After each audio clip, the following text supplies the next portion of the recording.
Hi, I'm Natalie Brooks. 3 years ago, my sister Vanessa stood in our parents' kitchen during Thanksgiving dinner and told everyone I was killing myself with my ridiculous eating habits. My father nodded. My mother said I was being selfish and embarrassing the family. I didn't argue. I didn't defend myself. I simply walked away from that table and never went back. But last month, my phone lit up with 17 missed calls from them. All in one morning. They saw the billboards. They saw the Nike campaign. They saw the $12 million contract announcement. Suddenly, the daughter they said was delusional became the daughter they wanted to celebrate. Funny how that works. Before we jump back in, tell us where you're tuning in from, and if this story touches you, make sure you're subscribed because tomorrow, I've saved something extra special for you. The dining room smelled like roasted turkey and tension. I'd driven 3 hours from Portland to Beaverton for this dinner, and I was already regretting it 20 minutes in.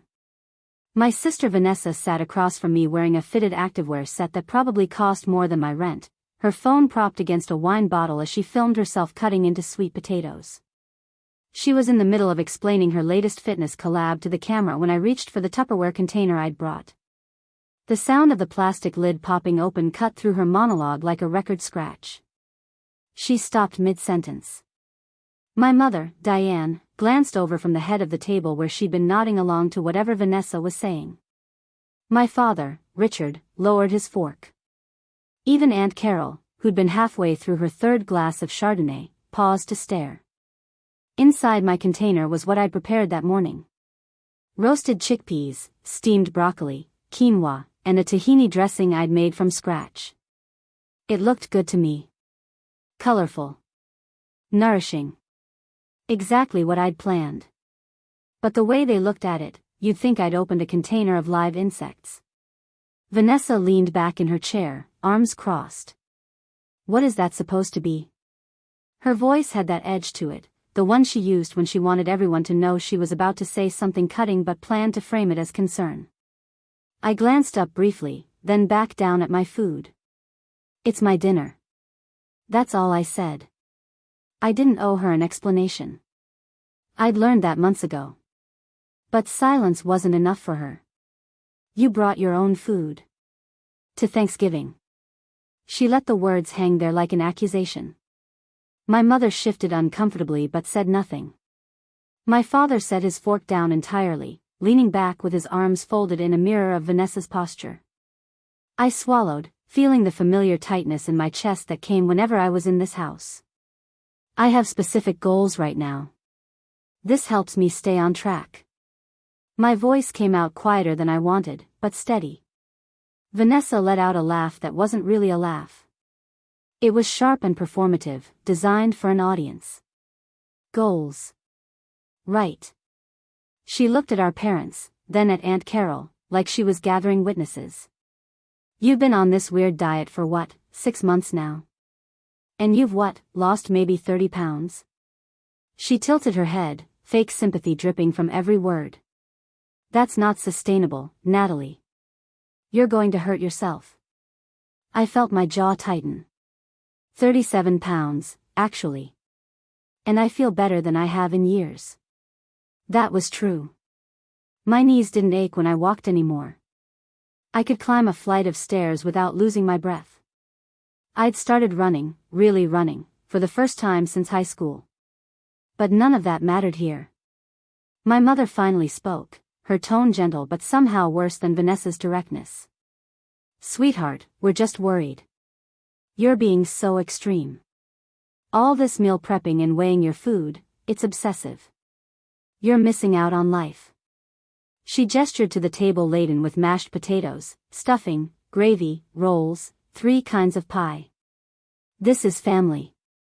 This is what matters. I looked down at my container again. The chickpeas I'd roasted with cumin and smoked paprika. The broccoli I'd steamed perfectly so it still had a bit of crunch. The quinoa I'd cooked in vegetable broth for extra flavor. I'd spent 2 hours preparing this meal because it mattered to me. Because I mattered to me. But sitting here, surrounded by people who were supposed to love me, I felt like I was on trial for the crime of caring about my own body. Richard, my father, cleared his throat. He always did that before he said something he thought was profound. Natalie, your mother's right. You've always had a tendency to take things too far. Remember that time you tried to learn guitar and you practiced until your fingers bled? Or when you got obsessed with that pottery class? You do this. You latch onto something and you go overboard. I blinked at him. Those things made me happy. I was good at them. I stopped because you kept telling me I was wasting my time. The words came out before I could stop them, and I immediately regretted the honesty. His face hardened. That's not fair. We encouraged you to have hobbies. We just didn't want you to lose sight of what's realistic. Vanessa jumped back in, sensing blood in the water. And that's what this is, Nat. It's not realistic. You're eating like a rabbit. You're running at 5 in the morning. You're turning down every social event because you're afraid of breaking your precious routine. She leaned forward, her voice dropping to something that almost sounded like kindness but wasn't. You're isolating yourself. And for what? So you can lose a little weight? You're still going to be you. The room went silent after that. Even Aunt Carol looked uncomfortable. I stared at my sister, really looked at her, and something clicked into place that I'd been avoiding for months. She wasn't worried about me. She was bothered by me. Bothered that I'd found something that worked when her way hadn't worked for me. Bothered that I wasn't asking her for advice or following her influencer meal plans or buying the supplements she promoted on her page. I closed my container slowly. The click of the lid felt final. I stood up, chair scraping against the hardwood floor. Where are you going? My mother asked, her voice rising slightly. We haven't even had dessert yet. I picked up my keys from the sideboard where I'd left them. I'm going home. My voice was calm now, almost eerily so. Vanessa scoffed. Oh, come on. Don't be dramatic. We're having a conversation. No, I said, looking directly at her. You're having a performance. I'm leaving. My father stood now too, his face reddening. Natalie Marie Brooks, you sit back down. We are your family. You don't just walk out. I turned to face him fully.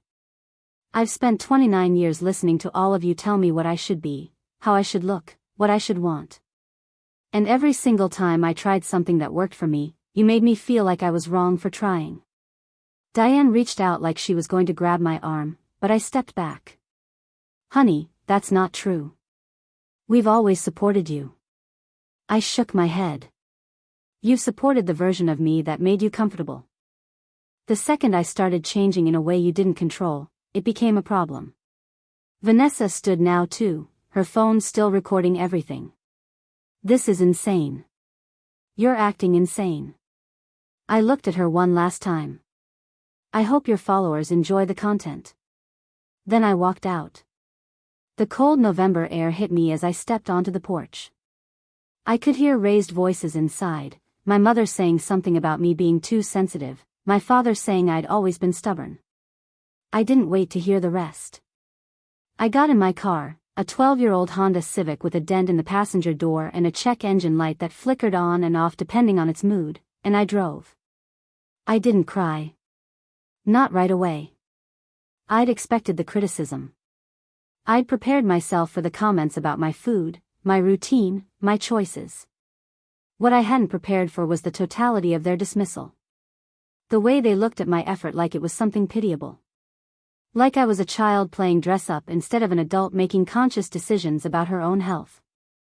Halfway back to Portland, I pulled into a rest stop. It was nearly empty, just a couple of semi-trucks idling in the parking lot and a sedan with out-of-state plates. I sat there with the engine running, heat blasting, and I pulled out my phone. No messages. No calls. Not even a half-hearted text asking if I'd made it home safe. I opened my photos and scrolled back to June, 6 months earlier, to the day I'd started this journey. The photo was brutal in its honesty. Me, standing in my bathroom in an old sports bra and shorts, 387 pounds of exhaustion and defeat staring back at the camera. I'd taken it the morning after I'd gotten winded walking to my mailbox. The morning I'd realized that at 31 years old, I was barely living. I wasn't hiking. I wasn't dancing. I wasn't doing any of the things I'd loved as a kid because my body had become a prison I'd locked myself into with every excuse and every moment I'd believed people who said I was fine just the way I was. But I wasn't fine. And the people who said I was fine weren't the ones who had to live in my body. They weren't the ones who couldn't tie their shoes without losing their breath. They weren't the ones who avoided mirrors and photos and anything that forced them to confront what they'd become. I looked at that photo for a long time, sitting in that rest stop parking lot, and something hardened inside me. A resolve that had been forming for months finally crystallized into something unbreakable. I wasn't going back. Not to that house. Not to those dinners. Not to the version of myself they wanted me to stay. I turned my car back on and continued driving, but I didn't go home to my apartment in Portland. Preparing and narrating this story took us a lot of time, so if you are enjoying it, subscribe to our channel, it means a lot to us. Now back to the story. Instead, I took the exit toward downtown and pulled into the parking lot of a Budget Inn on Burnside. The neon sign flickered, half the letters burned out so it read "Beat Get In." It was the kind of place where the clerk didn't ask questions and the rooms were paid by the night. $43. The clerk was a middle-aged man with tired eyes and a name tag that said Dennis. He slid a key across the counter, the old-fashioned kind attached to a plastic diamond with the room number written in faded marker. Room 12. Ice machine's broken but the vending machine works. He went back to his magazine before I'd even picked up the key. The room smelled like industrial cleaner trying and failing to mask years of cigarette smoke. The bedspread was a faded floral pattern that might have been cheerful in 1987. There was a painting bolted to the wall, a generic landscape of mountains that existed nowhere specific. I dropped my bag on the chair by the window and sat on the edge of the bed. It didn't creak like I expected. It just sort of sighed under my weight. I still didn't cry.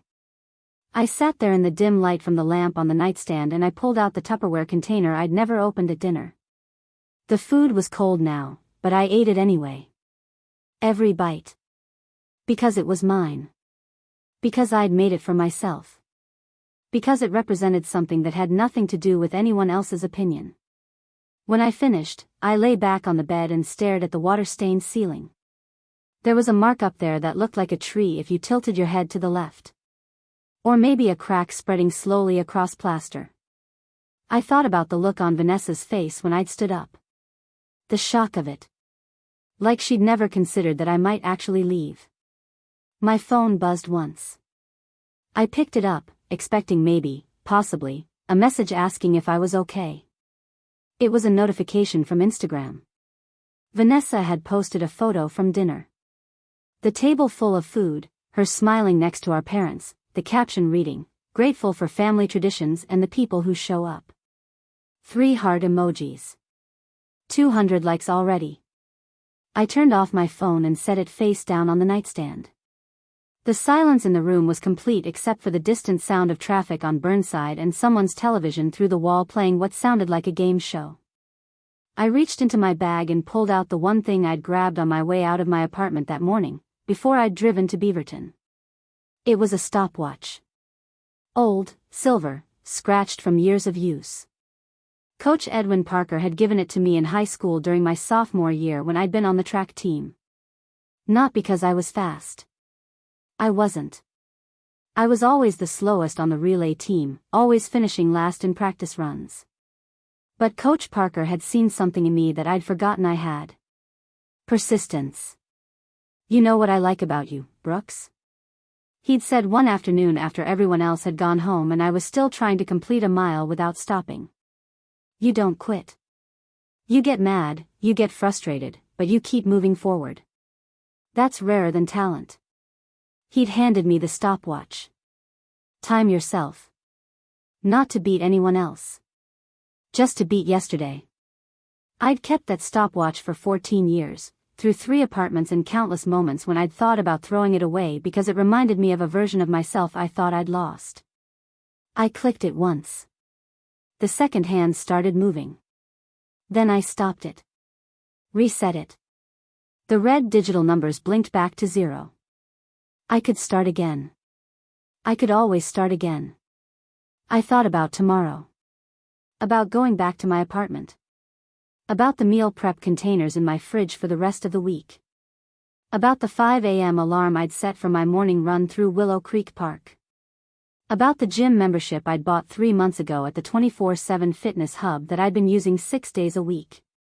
About the journal where I tracked my meals and my moods and the small victories that no one else seemed to notice or care about.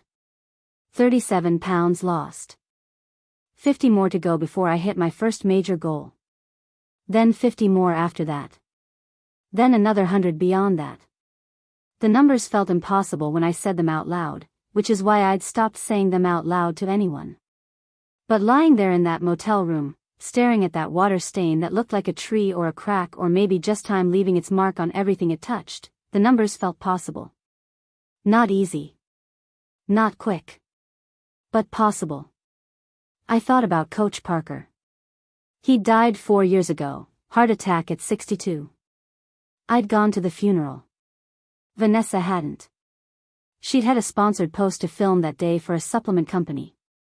I'd stood in the back of the church and listened to his wife talk about how he believed everyone had something in them worth fighting for, even when they couldn't see it themselves.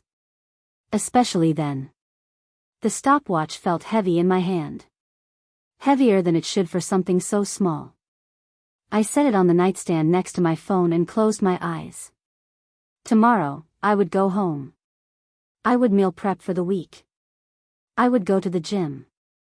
I would run my 3 miles even though my body would protest the first half mile like it always did. I would weigh my food and track my calories and ignore the voice in my head that sounded suspiciously like Vanessa telling me I was being obsessive. Because that voice was wrong. There was a difference between obsession and dedication. There was a difference between extreme and committed. And I was done letting people who'd never tried to change themselves tell me how to do it. The last thought I had before falling asleep was about the photo on my phone. The one from 6 months ago. That woman in the mirror who couldn't walk to her mailbox without stopping to catch her breath. She deserved better than what I'd given her for 31 years. She deserved someone who would fight for her instead of apologizing for her existence.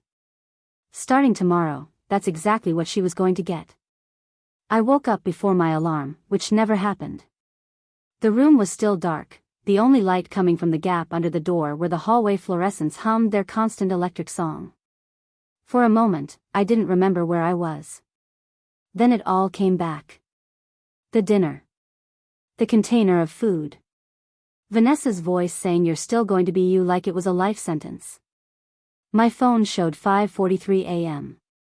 I had 17 minutes before my alarm would go off. I turned it off and sat up. My back ached from the motel mattress, but it was a different kind of ache than usual.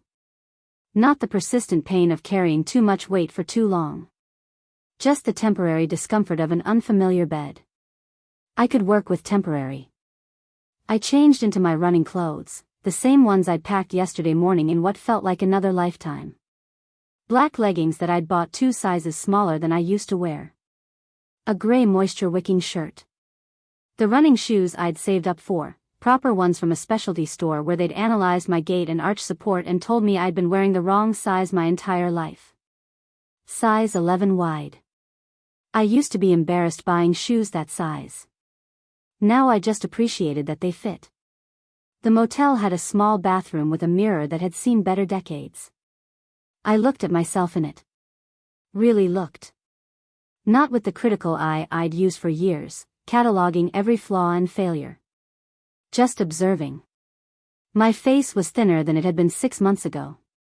Not dramatically. I wasn't unrecognizable. But there were cheekbones emerging that I'd forgotten I had. My double chin was less pronounced.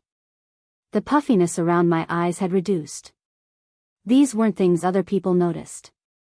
But I noticed. Every small change was a promise kept to myself. I left the key on the nightstand with $10 for housekeeping and walked out into the gray pre-dawn Portland morning. The air was cold and damp, that particular Pacific Northwest chill that gets into your bones if you let it. I didn't let it. I started walking toward Willow Creek Park, about 1.5 miles from the motel. I could have driven, but I wanted to move. Needed to move. Movement had become my meditation, the thing that cleared my head when everything else felt chaotic. The park was nearly empty at this hour. Just a few other early risers.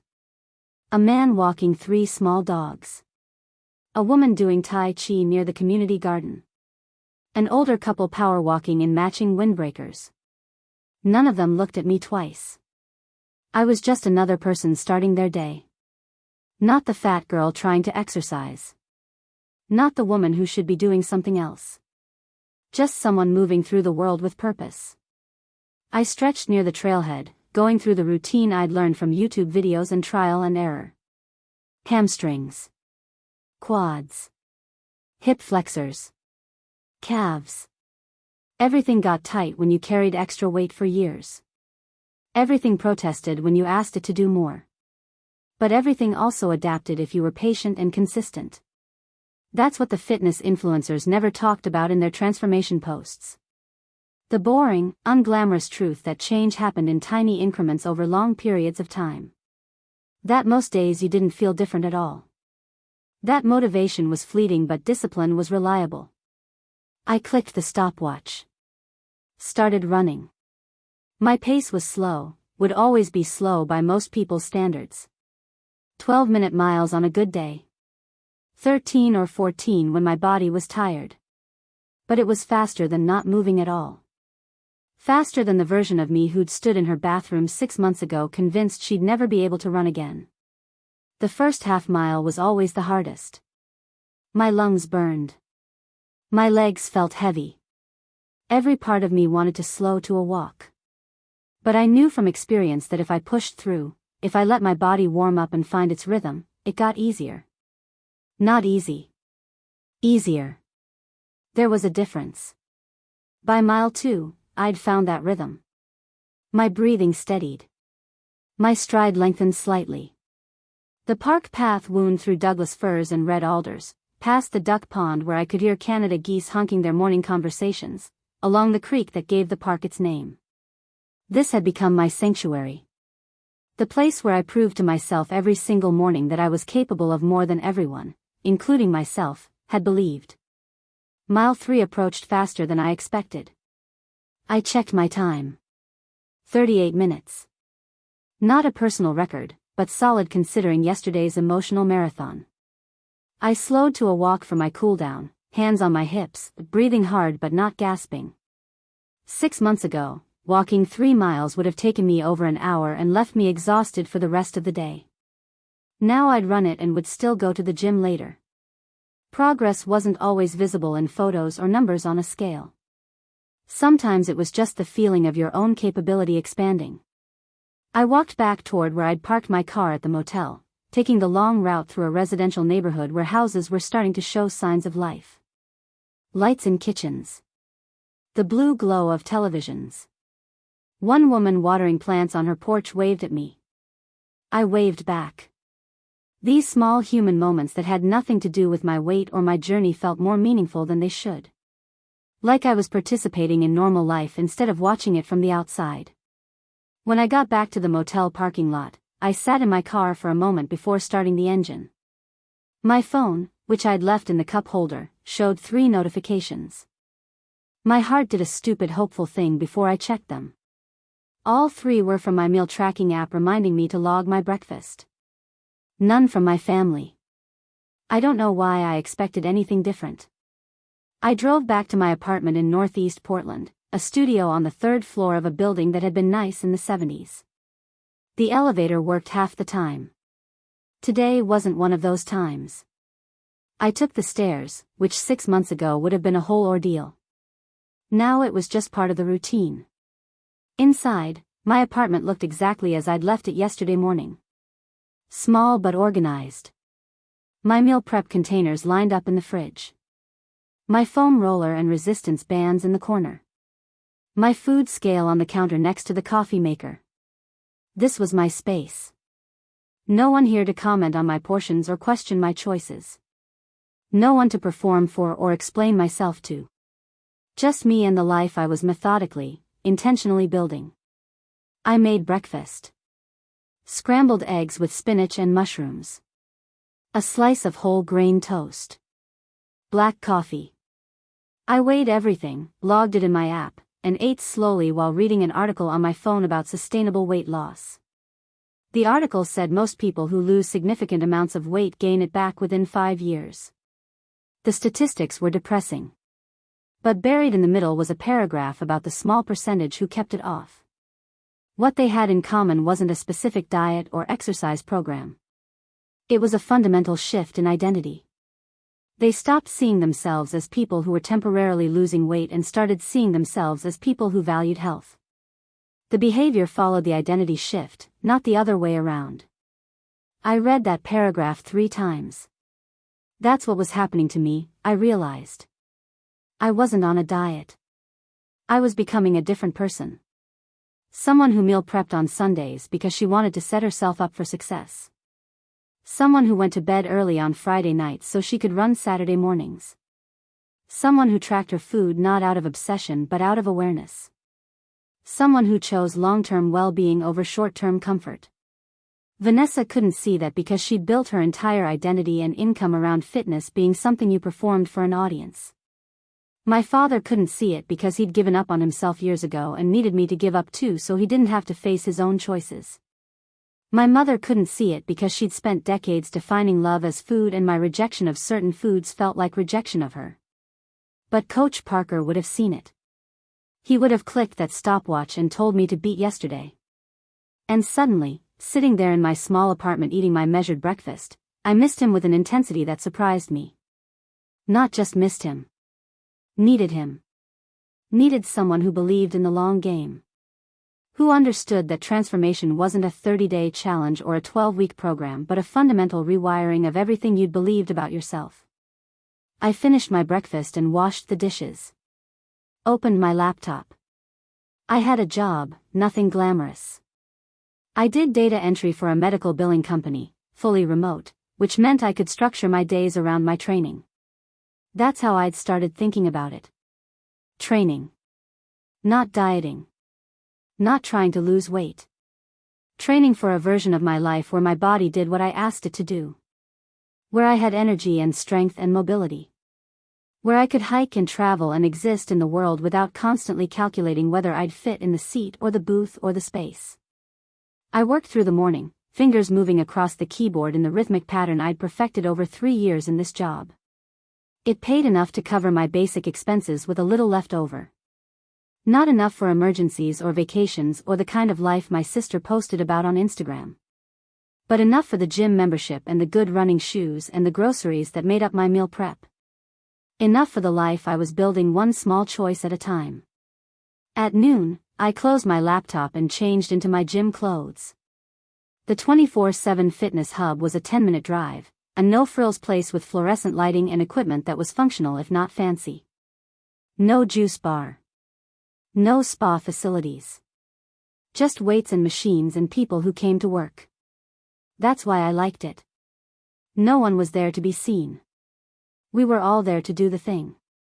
Keith was at the front desk when I walked in. He was one of the trainers, mid-40s, former college wrestler who'd gotten into fitness coaching after his competitive days ended. He'd helped me figure out a strength training routine when I'd first joined, never once making me feel like I didn't belong in the weight section. "Hey Natalie. Good run this morning?" He always asked. Somehow he knew my schedule better than I did. 3 miles at Willow Creek. Not my fastest but consistent. He nodded approvingly. Consistent is what builds the foundation. You doing upper body today? Chest and back. He pulled up something on the computer screen. Cool. Smith machine is open if you need it for bench press. Let me know if you want a spot. I wouldn't. I'd learned how to ask for help when I needed it, but I'd also learned the satisfaction of doing things independently. Of knowing my own strength and limitations. Of not needing someone to rescue me every time something got hard. The gym was moderately crowded for a Friday afternoon. A mix of retirees, remote workers on lunch breaks, and people who worked night shifts. I claimed a bench and started my warm-up with light dumbbells. 5 pounds each hand, arm circles and shoulder presses just to get blood flowing. A woman on the mat nearby was doing yoga stretches. 2 guys were spotting each other on squats. A man older than my father was on the rowing machine, steady rhythmic pulls. We were all just people trying to take care of ourselves in whatever way made sense to us. 45 minutes later, I'd completed my workout. Chest press. Rows. Lat pull-downs. Push-ups on my knees because I couldn't do full ones yet, but I could do more than I could last month. Everything was incremental. Everything was progress even when it didn't feel like it. I finished with a 10-minute cool-down walk on the treadmill and some stretching. My shirt was soaked with sweat. My muscles felt worked, that good kind of tired that came from effort, not exhaustion. In the locker room, I caught my reflection in the full-length mirror. I usually avoided mirrors. Too many years of hating what I saw. But today, I stopped and looked. Really looked. At my arms, which had visible muscle definition now. At my legs, which were stronger than they'd ever been. At my core, which was smaller than 6 months ago but still had a long way to go. The number on the scale had gone from 387 to 350. 37 pounds. Vanessa had said that like it was nothing. Like it didn't represent hundreds of early mornings and thousands of choices and a complete restructuring of my entire life. But it wasn't nothing. It was everything. It was proof that I could set a goal and move toward it even when everyone around me said I was being ridiculous or extreme or obsessive. It was evidence that I was capable of change, which meant I was capable of anything if I wanted it badly enough and was willing to work for it long enough. I drove home in the late afternoon light feeling something I hadn't felt in a long time. Not happiness exactly. Something steadier than that. Contentment, maybe. Or just the quiet satisfaction of knowing I'd done what I said I would do. That I'd shown up for myself even after a day that would have given me every excuse to quit. My phone rang as I was pulling into my parking spot. Unknown number. I almost didn't answer, but something made me swipe to accept. Hello? Is this Natalie Brooks? A woman's voice, professional but warm. Yes, who's calling? My name is Tanya Richardson. I'm a nutritionist at the Riverside Wellness Center. A friend of yours, Dr. Raymond Hayes, suggested I reach out to you. He thought you might be interested in some of the programs we're developing. I shifted the car into park but left the engine running. Dr. Hayes was the physician I'd seen 4 months ago for a regular checkup. He'd been the first medical professional in my life who hadn't immediately jumped to judging my weight but instead had asked questions about my lifestyle, my goals, my approach. When I'd explained my plant-based whole foods focus and intermittent fasting schedule, he'd actually listened instead of dismissing it. I'd told him about the resistance I was facing from my family. He'd said something I'd written in my journal that night. The people who have never done the work will always criticize how you do the work. I remember Dr. Hayes. What kind of programs? We're launching a long-term wellness study focused on sustainable lifestyle changes for significant weight loss. We're looking for participants who are already showing commitment and results. Dr. Hayes thought you'd be an excellent candidate. It's completely voluntary, but we offer nutritional counseling, fitness consultations, and regular medical monitoring. All at no cost in exchange for letting us document your journey for research purposes. Something in my chest tightened. Not anxiety. Something else. Possibility. I'm interested. Tell me more. We talked for 20 minutes. She explained the program structure, the support system, the fact that they were specifically looking for people who were doing things differently from mainstream diet culture. People who were in it for the long haul, not the quick fix.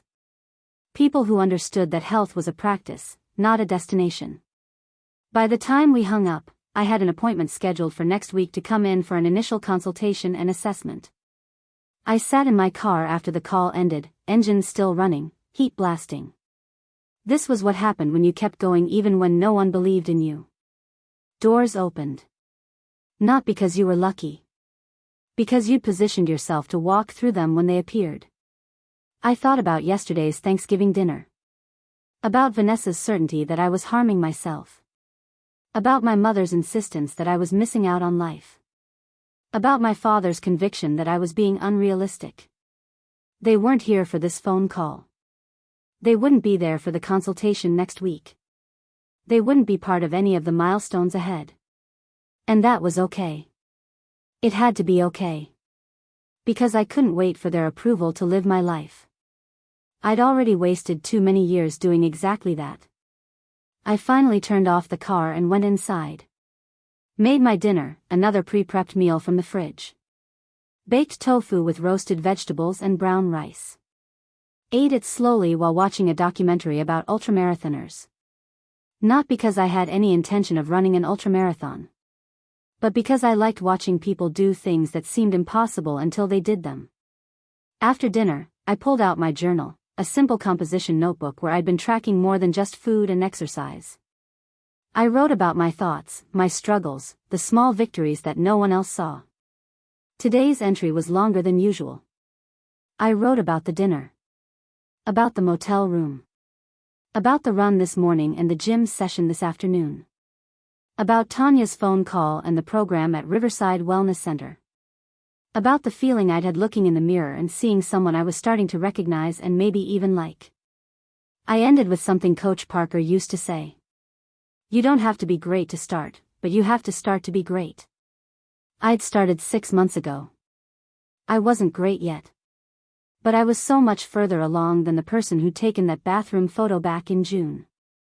And tomorrow, I'd be a little further still. That was all that mattered. Not Vanessa's approval. Not my parents' understanding. Just the steady, unglamorous, absolutely essential work of showing up for myself day after day after day. The work that no one saw.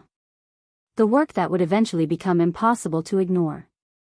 The consultation at Riverside Wellness Center happened on a Tuesday morning when the city was still shaking off rain from the night before. The building was modern, all glass and clean lines, tucked into a neighborhood that straddled the line between gentrified and authentic Portland. I arrived 15 minutes early because I always arrived 15 minutes early now, a habit born from years of being late because I'd underestimated how long everything took when you were carrying an extra 200 pounds. Tanya met me in the lobby. She was shorter than I'd imagined from her voice on the phone, maybe 5'3", with dark curly hair pulled into a loose bun and glasses that kept sliding down her nose. She shook my hand with genuine warmth, not the performative enthusiasm some health professionals used when they were trying to convince you they cared. We have a full assessment planned, but I want to start by just talking. Tell me about your journey so far. Not the numbers. The why. We sat in her office, a small room with plants on every available surface and certificates on the wall that told me she'd gone to good schools and knew what she was talking about. I told her about the mailbox. About standing at the end of my driveway one afternoon last spring, out of breath from a 30-foot walk, realizing that I was 31 years old and already living like I was 70. I told her about the photo I'd taken that next morning. About the first week of meal prep when everything tasted bland because I was so used to salt and sugar and fat that actual food seemed boring. About the morning I ran a full mile without stopping and sat on a park bench afterward and cried because I hadn't thought I'd ever be able to do that again. I didn't tell her about Thanksgiving dinner. Not yet. Some wounds were too fresh to examine in front of strangers, even kind ones. Tanya listened without interrupting, without looking at her watch or her computer screen. When I finished, she leaned back in her chair. You know what I hear in everything you just said? She paused. I hear someone who's done the hardest part already. You've changed your identity. Most people come in here trying to lose weight. You came in here having already decided to be healthy. There's a difference. She pulled up something on her computer and turned the screen toward me. This is what we're studying. Long-term outcomes for people who approach health as a lifestyle rather than a project. The data is pretty clear. Quick fixes don't work. 30-day challenges don't work. Even 12-week programs rarely create lasting change. But people who shift their entire relationship with food and movement, who see it as a practice rather than a punishment, those are the ones who succeed. And by succeed, I don't just mean lose weight. I mean build lives they actually want to live. The assessment took 3 hours. Blood work. Body composition analysis. Metabolic testing. A lengthy questionnaire about my eating patterns, sleep habits, stress levels, medical history. Tanya introduced me to Keith from the fitness team, not the Keith from my gym but a different Keith, which made me smile because apparently every gym in America employed someone named Keith. This Keith was younger, maybe late 20s, with the kind of energy that came from genuinely loving what he did rather than just being good at it. He took me through a functional movement screening. Squats and lunges and reaches and rotations, all while he watched how my body moved and took notes on a tablet. "Your mobility is actually really good," he said, sounding surprised. "A lot of people who've carried significant weight for years have compensation patterns that limit their range of motion. But you've clearly been working on this." I told him about the YouTube videos I'd watched. The stretching routines I'd incorporated. The way I'd learned to listen to my body instead of just pushing through pain. He nodded enthusiastically. "That's going to serve you well as you continue losing weight. The lighter you get, the more your body will be capable of. But only if you've maintained the foundation. Which you have." We spent another hour going over exercise programming. He asked what I enjoyed, which was a question I wasn't used to. Most fitness advice assumed you needed to suffer to see results. But Keith believed in finding movement that felt good. If you hate running, don't run. If you love swimming, swim. The best exercise is the one you'll actually do consistently. I told him I liked running even though I was slow. I liked the rhythm of it. The meditative quality of putting one foot in front of the other and just breathing. He didn't tell me I needed to get faster or train for races or have specific performance goals. He just said, "Then keep running. Maybe we add some hill work to build strength. Maybe we incorporate some interval training to improve your cardiovascular capacity. But the foundation is that you enjoy it. Everything else is just refinement." By the time I left Riverside Wellness Center that afternoon, I had a folder full of information. A customized meal plan that was really just a framework, guidelines rather than rules. A training schedule that built progressively over 12 weeks. A calendar of follow-up appointments. Contact information for the entire team. And something I hadn't expected, a sense of being seen. Not as a number on a scale or a before photo or a problem to solve. But as a person doing something difficult with intention and intelligence. I sat in my car in the parking lot and called Dr. Hayes. He answered on the second ring. "Natalie. How did it go?" I took a breath. "It went really well. Thank you for connecting me with them." I could hear the smile in his voice. "I had a feeling you'd be a good fit. Tanya called me after your assessment. She's impressed." I laughed a little. I didn't do anything impressive. I just showed up. "That's the impressive part," he said.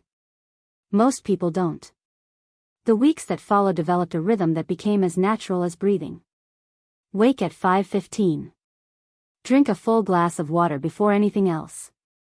Change into running clothes that I laid out the night before. Drive to Willow Creek Park as the sky shifted from black to gray to that pale blue that meant morning was coming whether you were ready or not. Run 3 miles, then 4, then 5 as my endurance built. Come home. Shower. Make breakfast. Work. Gym. Meal prep. Sleep.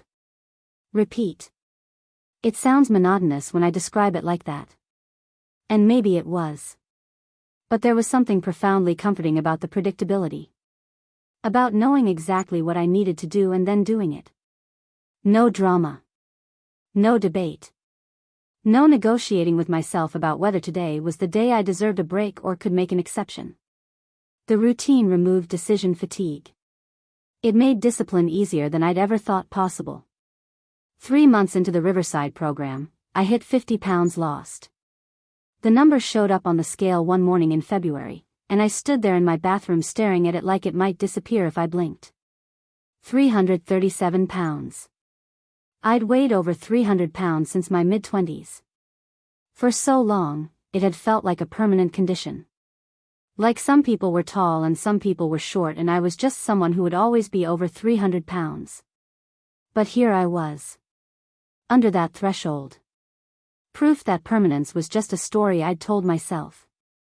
Tanya scheduled a celebration appointment, which seemed unnecessary until I showed up and realized what she meant. The whole team was there. Keith the trainer. Dr. Hayes. 2 other participants in the program I'd met in passing. A nutritionist named Simone who'd help me figure out how to maintain my plant-based approach while ensuring I got enough protein. They'd gotten a cake, which made me laugh because of course they had. It was small and probably didn't fit any of our meal plans, but the gesture mattered more than the calories. 50 pounds is incredible, Tanya said, and everyone agreed, but then she said something that stuck with me. But what's more incredible is that you're still here. Most people quit by now. They hit a plateau, or they have a bad week, or life gets complicated, and they just stop. You haven't stopped. That's the real achievement. I cut a small slice of cake and ate it slowly, savoring not just the sugar and frosting but the moment. The recognition. The community of people who understood that this journey wasn't about perfection. It was about persistence. My phone had remained silent since Thanksgiving. No calls from Vanessa. No texts from my parents. No messages from Aunt Carol or any of the extended family who'd witnessed my exit from that dinner table. Part of me had expected someone to reach out eventually. A half-hearted apology or at least a check-in to see if I was alive. But there was nothing. And after the first month of checking my phone compulsively, I'd stopped expecting anything. It hurt less than I thought it would. Or maybe it hurt differently. Not the sharp pain of fresh betrayal but the dull ache of confirmed suspicions. They'd shown me who they were and what they valued, and it wasn't me. Not the real me. Only the version that made them comfortable. The version that didn't challenge them by changing. The version that stayed small even as I got smaller. I couldn't be that version anymore. I wouldn't be. Spring arrived with the kind of aggressive optimism Portland was known for. Cherry blossoms and daffodils and sudden stretches of sunshine that made everyone forget the 6 months of gray that preceded them. I bought new running clothes because my old ones were falling off. Not expensive stuff. Just basics from the outlet store. But they fit properly. They didn't chafe or ride up or restrict my movement. Such a small thing. Such a massive difference. One morning in April, I was running through Willow Creek Park when I saw a woman struggling. She was heavy, probably around where I'd started, trying to jog but clearly in distress. Red-faced. Breathing hard. Looking like she was on the verge of giving up. I slowed as I approached her. She glanced at me with that mixture of embarrassment and defiance I recognized from my own experience. I smiled.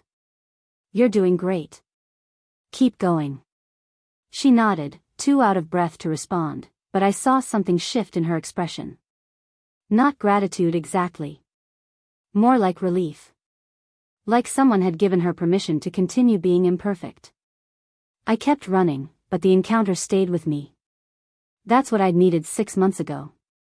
Not judgment or advice or someone telling me there was an easier way. Just acknowledgement that the work was hard and I was doing it anyway. That had value independent of the outcome. By summer, I'd lost 75 pounds. 312 on the scale.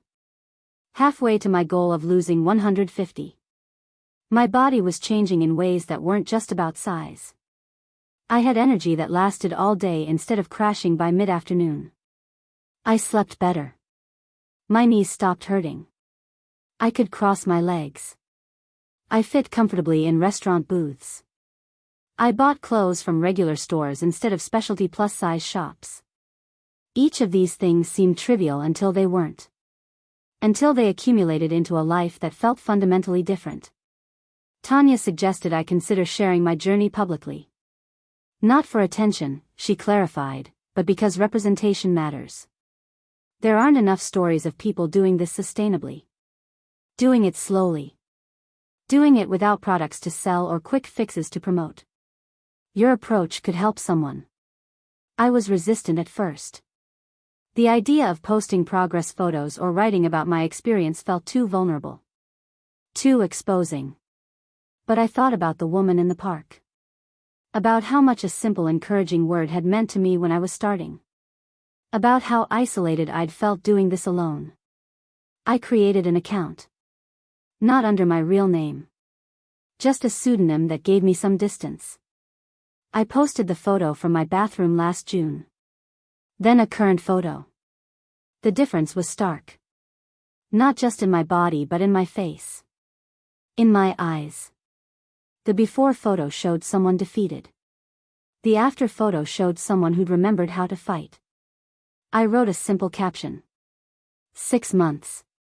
75 pounds. No pills.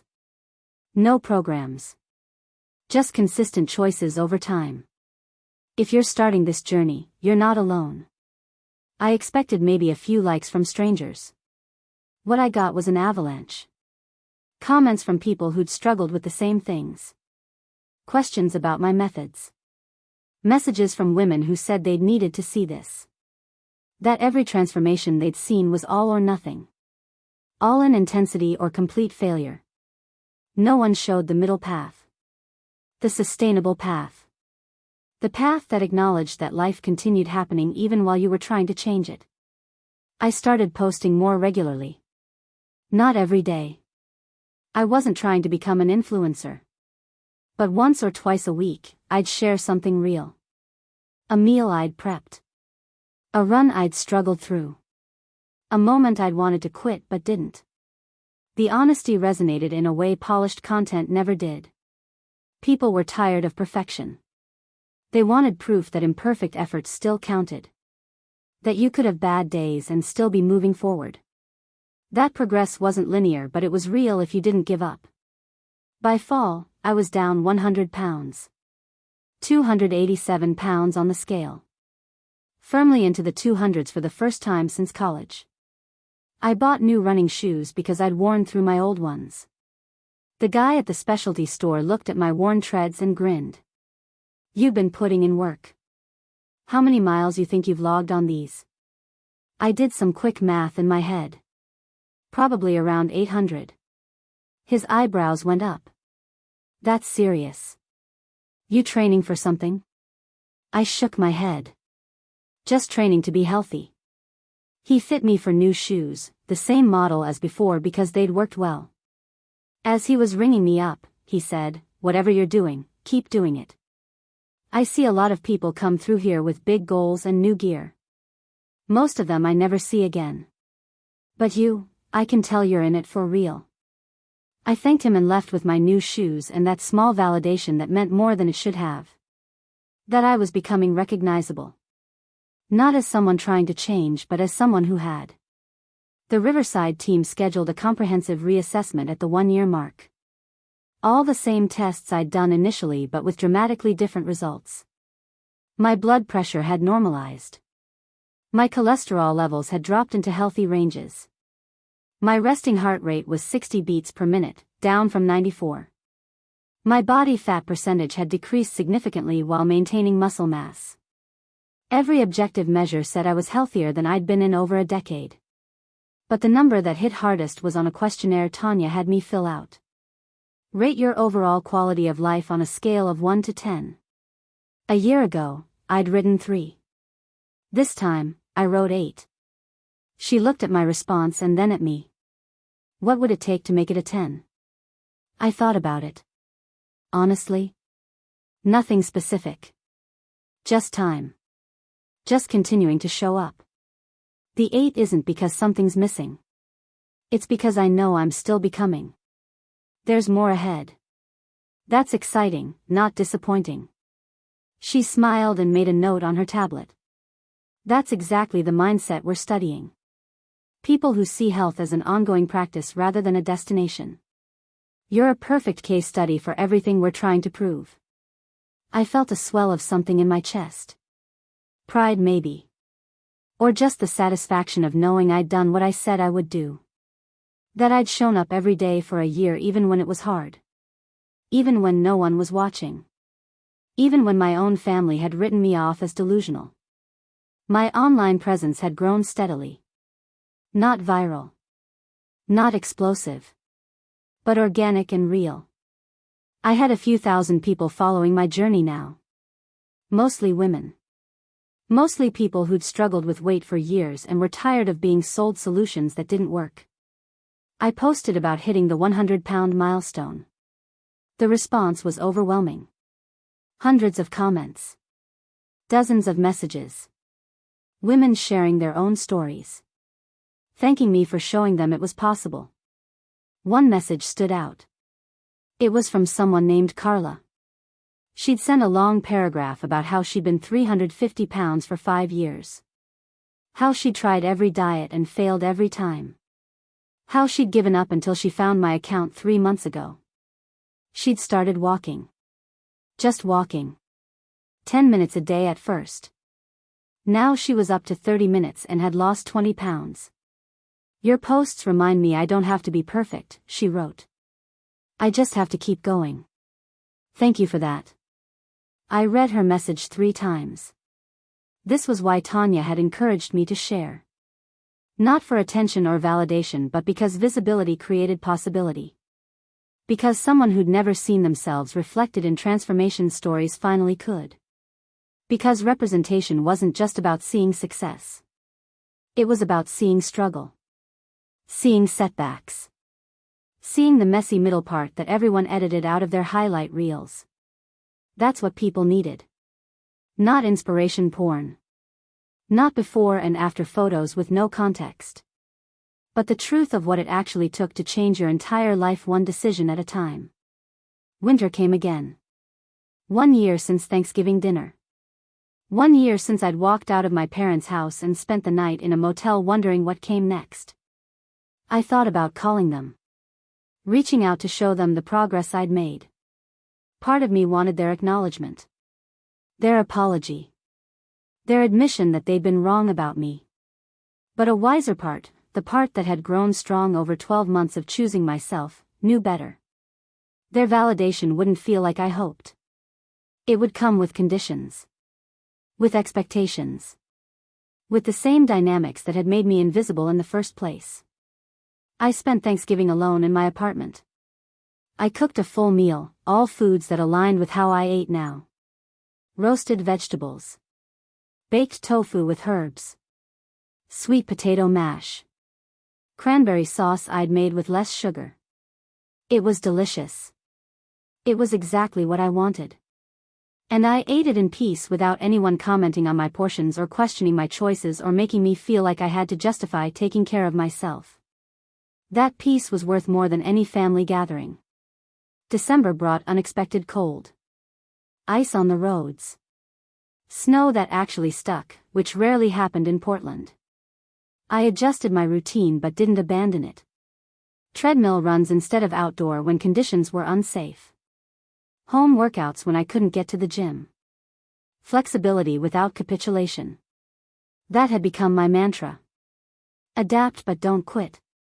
Life would always provide reasons to stop. Weather. Illness. Stress. Schedule changes. The discipline wasn't in perfect conditions. It was an imperfect follow-through. On Christmas morning, I woke up and did something I'd been avoiding. I took out the photo from June of last year. The one from my bathroom. 387 pounds of exhaustion staring back at the camera. I looked at it for a long time. Not with shame anymore. Not with disgust. With compassion. That woman had been struggling. That woman had been in pain. That woman had felt hopeless and alone and like nothing would ever change. But that woman had also been brave enough to take the first step. To face the truth. To start when she had no evidence it would work. I took a current photo in the same bathroom. Same mirror. Same lighting. 273 pounds. 114 pounds difference. The physical transformation was obvious. But what struck me more was everything you couldn't see in a photo. The confidence. The energy. The sense of capability.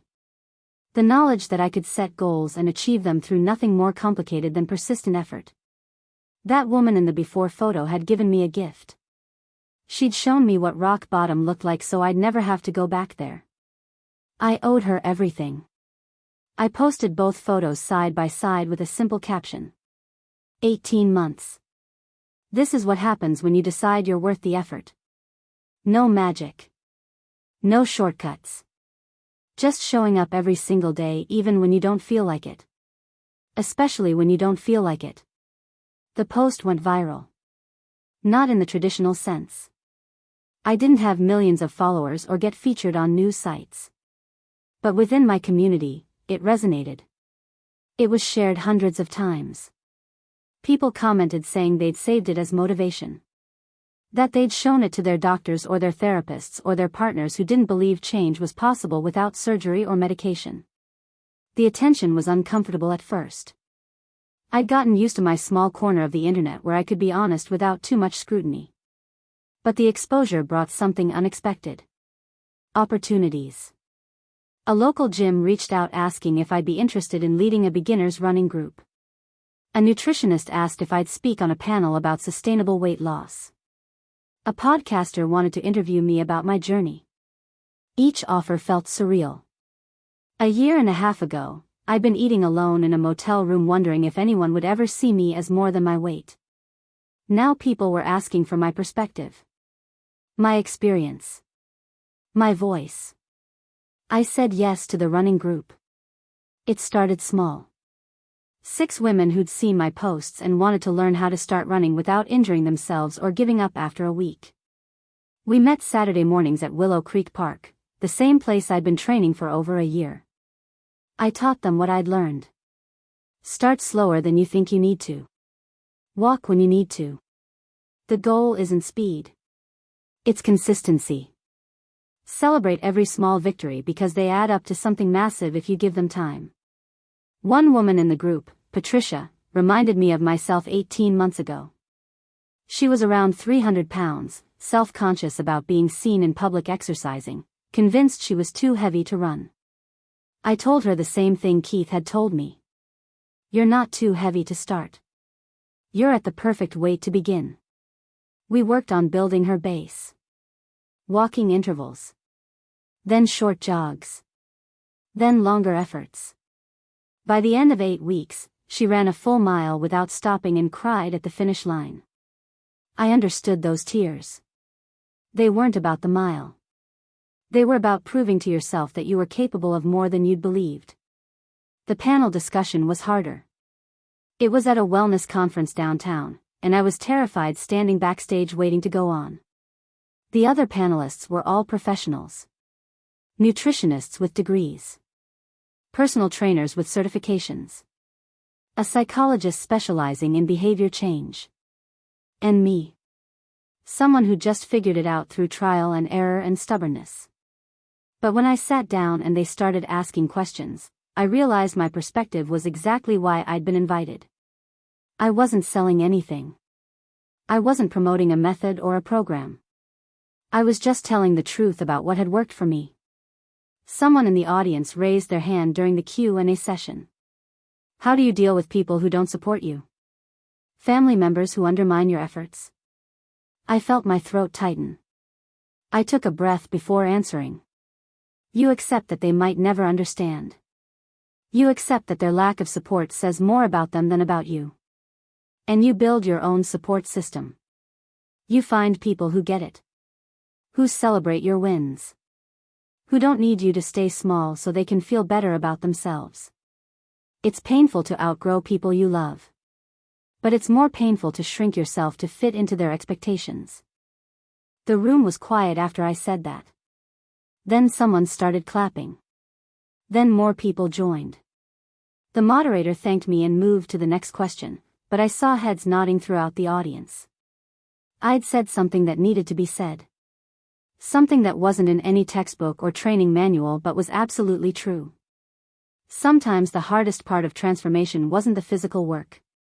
It was accepting that not everyone would come with you. That some people preferred who you used to be because it was comfortable for them. That choosing yourself meant disappointing others. That it was worth it anyway. After the panel, several people approached me.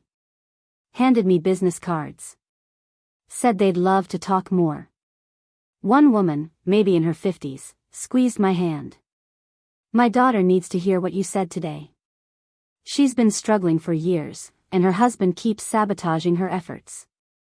Can I give her your information? I wrote down my social media handle on the back of a receipt I found in my purse. Tell her I'm not an expert. But I'm someone who's been there. Sometimes that's more valuable. The podcast interview happened a few weeks later. It was recorded remotely, just me sitting in my apartment with headphones on talking to a host I'd never met face to face. She asked good questions. Not about what I ate or how much I exercised, though we covered that. But about the mental and emotional work. About how I'd changed my relationship with food. About learning to see exercise as something I did for my body rather than to my body. About the grief of realizing your family might never understand you. About the freedom that came from accepting that. The episode went live in February, exactly 2 years after I'd hit my first 50-pound milestone. By then, I was down 130 pounds. 257 pounds on the scale. Closing in on my original goal of losing 150. But something had shifted in how I thought about goals. The number mattered less than the life I was building. I could hike now. Really hike. I'd done an 8-mile trail the previous weekend with elevation gain that would have been impossible a year ago. I could play with kids at the park without getting winded. I could shop in any store. I could exist in the world without constantly worrying about whether I'd fit or be judged or be seen as lazy or undisciplined. Those were the real transformations. The scale was just data. The life was everything. I posted a photo from that 8-mile hike. Sweaty and tired and grinning at the summit. The caption read, 2 years ago I got winded walking to my mailbox. Yesterday I climbed 1,500 feet of elevation. Your body is capable of amazing things if you give it time and consistent effort. Don't underestimate yourself. The post got thousands of likes. But more importantly, it got comments from people saying they'd just signed up for their first 5K or joined a gym or simply walked around their block for the first time in months. That's when I understood something fundamental. My story wasn't just mine anymore. It belonged to everyone who saw themselves in it. Everyone who'd been told they couldn't. Everyone who'd internalized that message and needed proof it was wrong. I had a responsibility to keep showing up. To keep being honest. To keep demonstrating that sustainable change was possible even when it wasn't easy. Especially when it wasn't easy. March brought the 2-year mark since Thanksgiving dinner. Since the night in the motel. Since I'd decided that I'd rather be alone and committed to myself than surrounded by people who needed me to fail so they could feel better about their own choices. I thought about them sometimes. Vanessa and Richard and Diane and Aunt Carol. Wondered if they ever thought about me. If they'd seen any of my posts or heard through mutual connections about what I'd accomplished. If they felt any regret about that dinner. About what they'd said. About how easily they dismissed my efforts. Probably not. People rarely examined their own behavior that honestly. It was easier to believe I'd been wrong and they'd been right. That I'd gotten lucky or done something extreme or would eventually fail and prove them correct. That's what people did when your success challenged their narrative. They dismissed it. Diminished it. Found ways to explain it that didn't require them to question themselves. I didn't need their acknowledgement anymore. That was the real victory. Not the weight loss. Not the physical transformation. The internal certainty that I was worth fighting for regardless of who agreed. Spring arrived again with that same aggressive optimism. 2 years of springs. 2 years of seasons cycling through while I put one foot in front of the other and refused to quit. The running group had grown. We had 15 regulars now. A mix of abilities and body types and goals.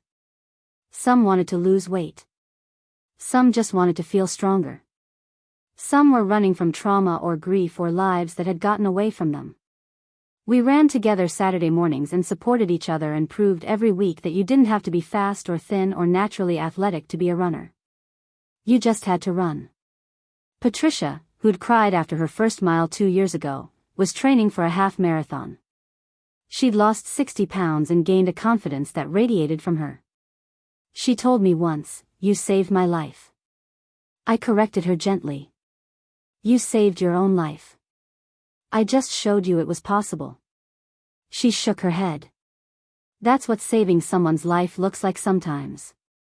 Showing them they can save themselves." I thought about that conversation a lot. About Coach Parker and how he'd done the same for me in high school. About Dr. Hayes connecting me with Riverside. About Tanya believing in my approach. About every small moment when someone had seen my potential and reflected it back until I could see it myself. That's what community meant. Not people who did the work for you. But people who witnessed your work and said, "Keep going."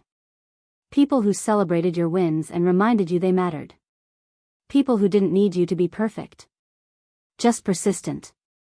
I'd built that community deliberately over 2 years. Online and offline.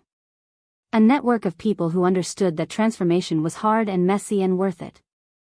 Who didn't judge setbacks as failures but as part of the process. Who showed up for each other not with advice but with presence. By summer, I'd hit 150 pounds lost.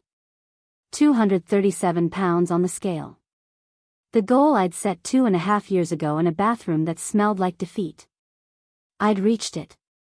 Not in 6 months like Vanessa had predicted would fail. Not through any shortcut or surgery or medication. Just through showing up every single day and making choices that aligned with who I wanted to become. The number on the scale felt anticlimactic. I'd thought hitting that goal would feel like fireworks and celebration and vindication. Instead, it just felt like another morning. Another data point. Another proof that consistent effort over time created results even when each individual day felt unremarkable. I posted about it but kept the caption simple. 150 pounds lost. 2.5 years. 912 days of choosing myself. The comments poured in. Congratulations. You're an inspiration. How did you do it? That last question always made me smile. They wanted a formula. A trick. A secret that would make it easy. But there wasn't one. There was just the decision to start. The commitment to continue. The discipline to show up even on days when motivation was nowhere to be found. That wasn't sexy or marketable. But it was true. Tanya scheduled another assessment. The team at Riverside was compiling their research, and I was one of their star case studies. Someone who'd lost significant weight without surgery. Who'd maintained muscle mass and bone density. Who'd improved every health marker. Who showed no signs of the metabolic adaptation that usually made long-term weight loss impossible. Who'd sustained the effort for years rather than months. I was an anomaly in a world of yo-yo dieting and quick-fix failures. Proof that the slow way was actually the fast way if you measured success by sustainability rather than speed. During the assessment, Tanya asked a question she'd never asked before. "What's next for you, Natalie?" I thought about it. I'd hit my goal. I could maintain here. Keep doing what I was doing. Live the healthy life I'd built. That would be enough. More than enough. But I realized I didn't want to stop. Not because I needed to lose more weight. I was healthy here. But because I'd discovered something I loved. The process. The growth. The sense of capability that came from setting goals and achieving them. I want to keep pushing, I told her. See what else my body can do. Maybe train for a marathon. Not to prove anything. Just to see if I can. She smiled. That's the best motivation there is. The marathon training started in August. I'd never considered myself someone who could run 26.2 miles. The idea felt absurd even after everything I'd accomplished. But Keith, my trainer from Riverside, mapped out a 16-week program that built gradually. Start with a 10-mile long run and add a mile each week. Incorporate speed work. Practice fueling strategies. Learn to listen to your body's signals before they became injuries. Trust the process. The first long run was humbling. 10 miles sounded manageable until I was 8 miles in and my legs felt like concrete. I walked the last half mile, which felt like failure even though Keith had specifically told me that walking was part of training. Your body doesn't know the difference between running and walking. It just knows forward motion and effort. Don't let ego convince you that slowing down is quitting. I texted him after, discouraged. He responded immediately. You went 10 miles. A year ago, 3 miles felt impossible. Perspective matters. He was right. I'd gotten so focused on the next goal that I'd forgotten to acknowledge how far I'd already come. That night, I pulled out my journal and made a list. Every single thing I could do now that I couldn't do 3 years ago. Run 10 miles. Climb stairs without holding the railing. Sit comfortably in airplane seats. Shop in regular stores. Sleep through the night without back pain. Play with my neighbor's kids without getting winded. Hike mountain trails. Exist in my body without constant discomfort. The list filled 2 pages. Reading it back made my eyes water. Not from sadness. From gratitude. The training consumed my fall. Long runs on Saturdays that stretched from 10 to 15 to 18 miles. Tempo runs on Tuesdays. Easy recovery runs on Thursdays. Strength training 3 days a week to prevent injury. Meal planning became even more critical because I was burning significantly more calories and needed to fuel properly. I learned about carb loading and electrolyte balance and the difference between bonking and just being tired. Running a marathon wasn't just about having strong legs. It was about understanding your entire system and how to support it through extreme demands. My online community followed along. I posted about the good runs and the terrible ones. The morning I ran 16 miles and felt invincible. The morning I barely finished 12 and questioned every decision that had led me to sign up for this race. The honesty resonated. People were tired of highlight reels that made everything look easy. They wanted to see the struggle. The doubt. The moments when even someone who'd lost 150 pounds and completely transformed their life still had days when they wanted to quit. One comment stuck with me. It was from a woman named Lauren who'd been following my journey for over a year. Watching you train for this marathon is giving me permission to try things I've always thought I wasn't allowed to do because of my size. I've wanted to take a dance class for years but convinced myself I'd be laughed at. Seeing you struggle and keep going anyway makes me think maybe I can too. Thank you for being imperfect in public. I read that comment 3 times. Being imperfect in public. That's exactly what I was doing. Not because I wanted attention or sympathy. But because perfection was a lie that kept people from starting.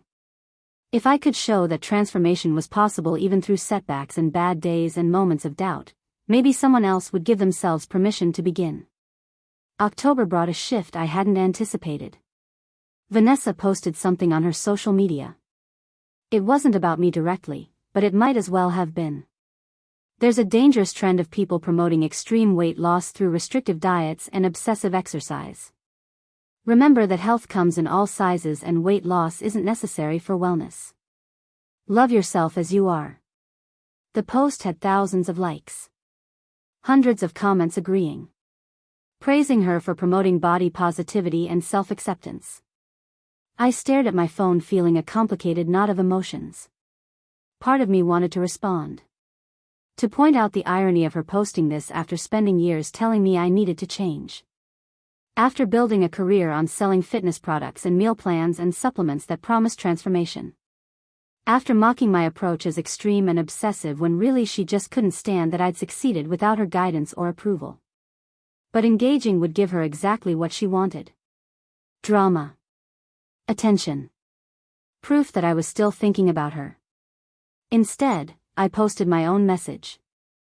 Health looks different for everyone. For some people, that means accepting their body as it is. For others, it means changing their body through sustainable lifestyle shifts. Both are valid. What's not valid is telling someone else what their health journey should look like. You don't know what someone's experiencing in their body. You don't know their pain or limitations or goals. Support people in whatever path makes them feel strong and capable. That's what real body positivity looks like. The post went more viral than anything I'd shared before. People tagged Vanessa in the comments even though I hadn't mentioned her name. They called out the hypocrisy of fitness influencers who promoted weight loss until it was their own family member succeeding, then suddenly pivoted to anti-diet rhetoric. Some accused me of fat phobia for losing weight at all. Others defended my right to make choices about my own body. The whole thing became a messy debate I hadn't intended to start. Tanya called me that evening. I saw the post and the response. "How are you doing with all this?" I sighed. "Honestly, I'm tired. I didn't lose weight to make a statement. I did it because I was in pain and wanted my life back. But somehow it became political. Like my body is a battleground for other people's ideologies." She made a sympathetic sound. That's what happens when you become visible. People project their own stuff onto your story.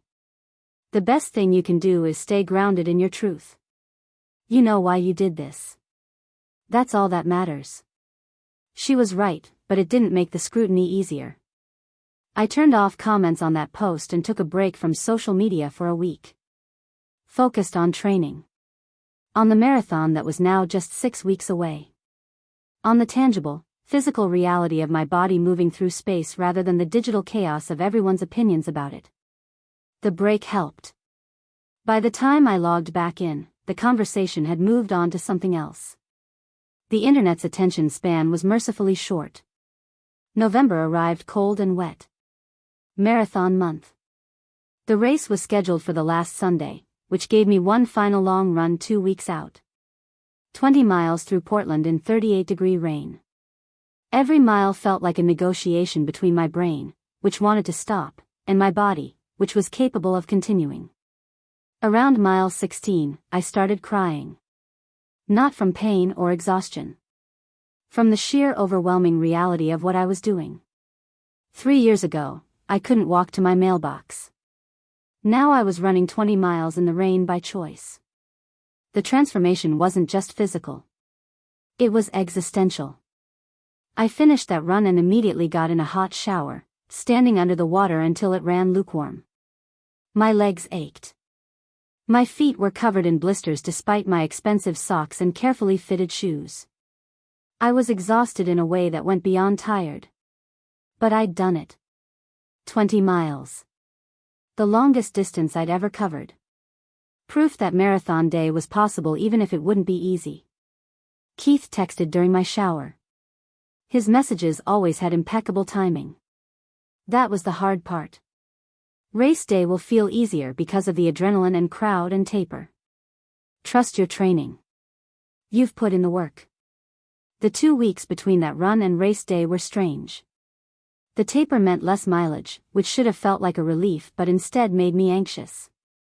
I'd gotten so used to high-volume training that pulling back felt wrong. Like I was losing fitness rather than letting my body recover and prepare. Keith assured me this was normal. Every marathoner goes through taper madness. You'll feel sluggish and weird and convinced you've forgotten how to run. Then race day comes and your legs remember everything. Just trust it. I picked up my race packet on Friday.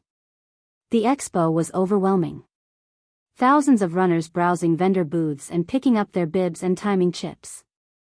I felt out of place surrounded by people who looked like lifelong athletes. Lean and muscular and comfortable in their bodies in ways I still wasn't entirely. But when I got my bib, number 8472, and held it in my hands, something shifted. I was here.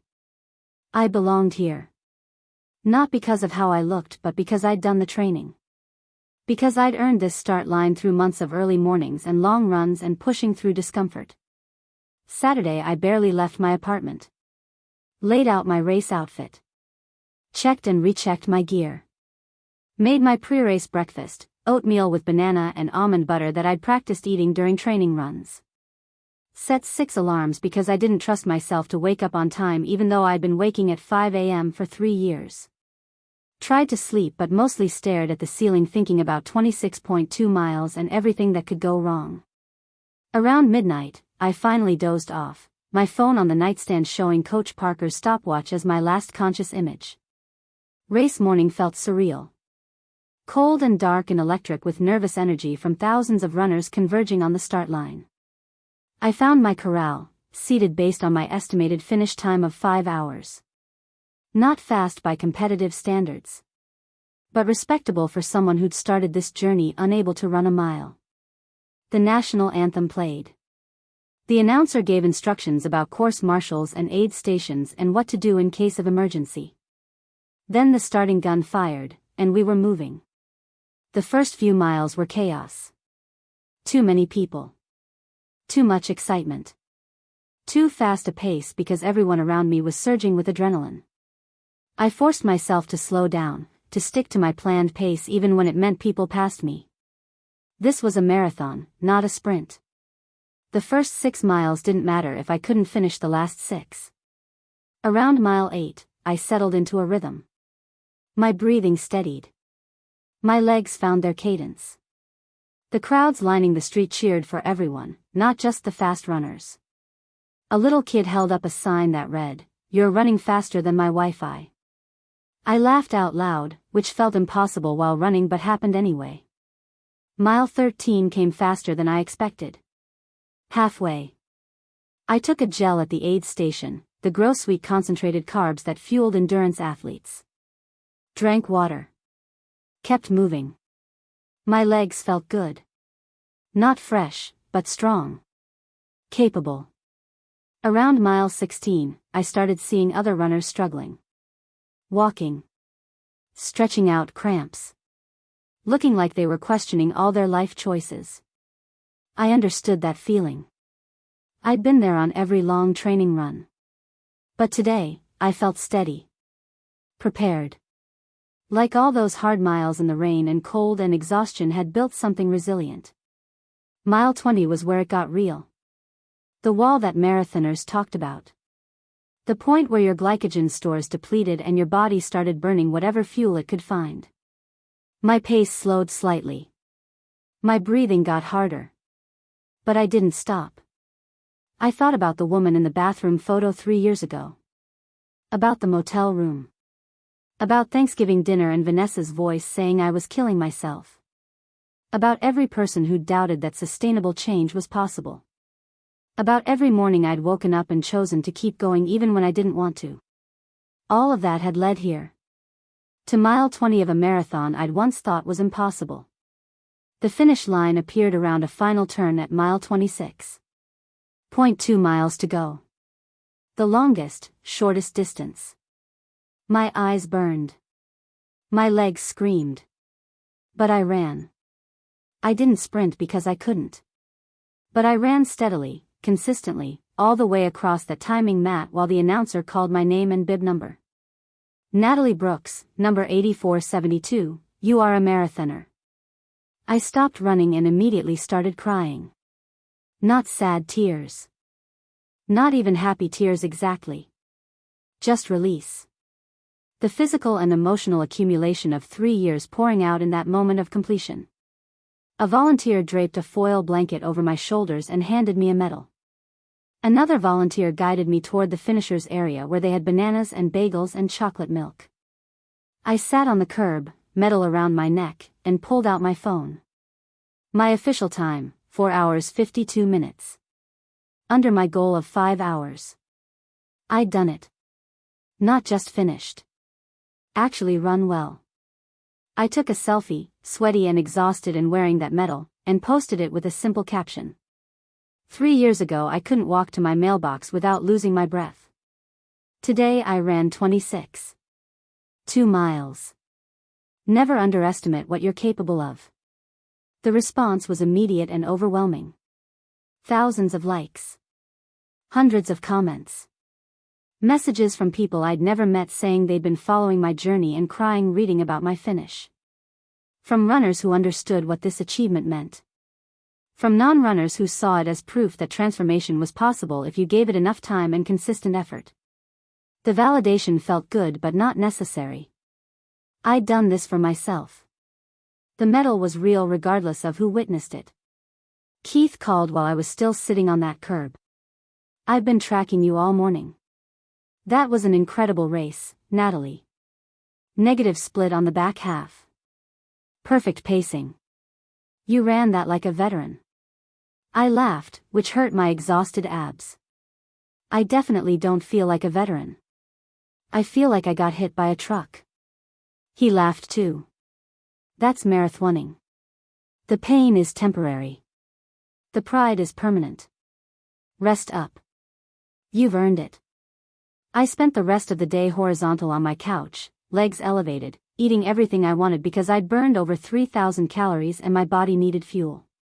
Pizza and ice cream and bread without weighing a single gram. One day wouldn't undo 3 years of sustainable habits. That's what I'd learned. Balance wasn't about perfection. It was about the overall pattern. Monday morning, I could barely walk down my apartment stairs.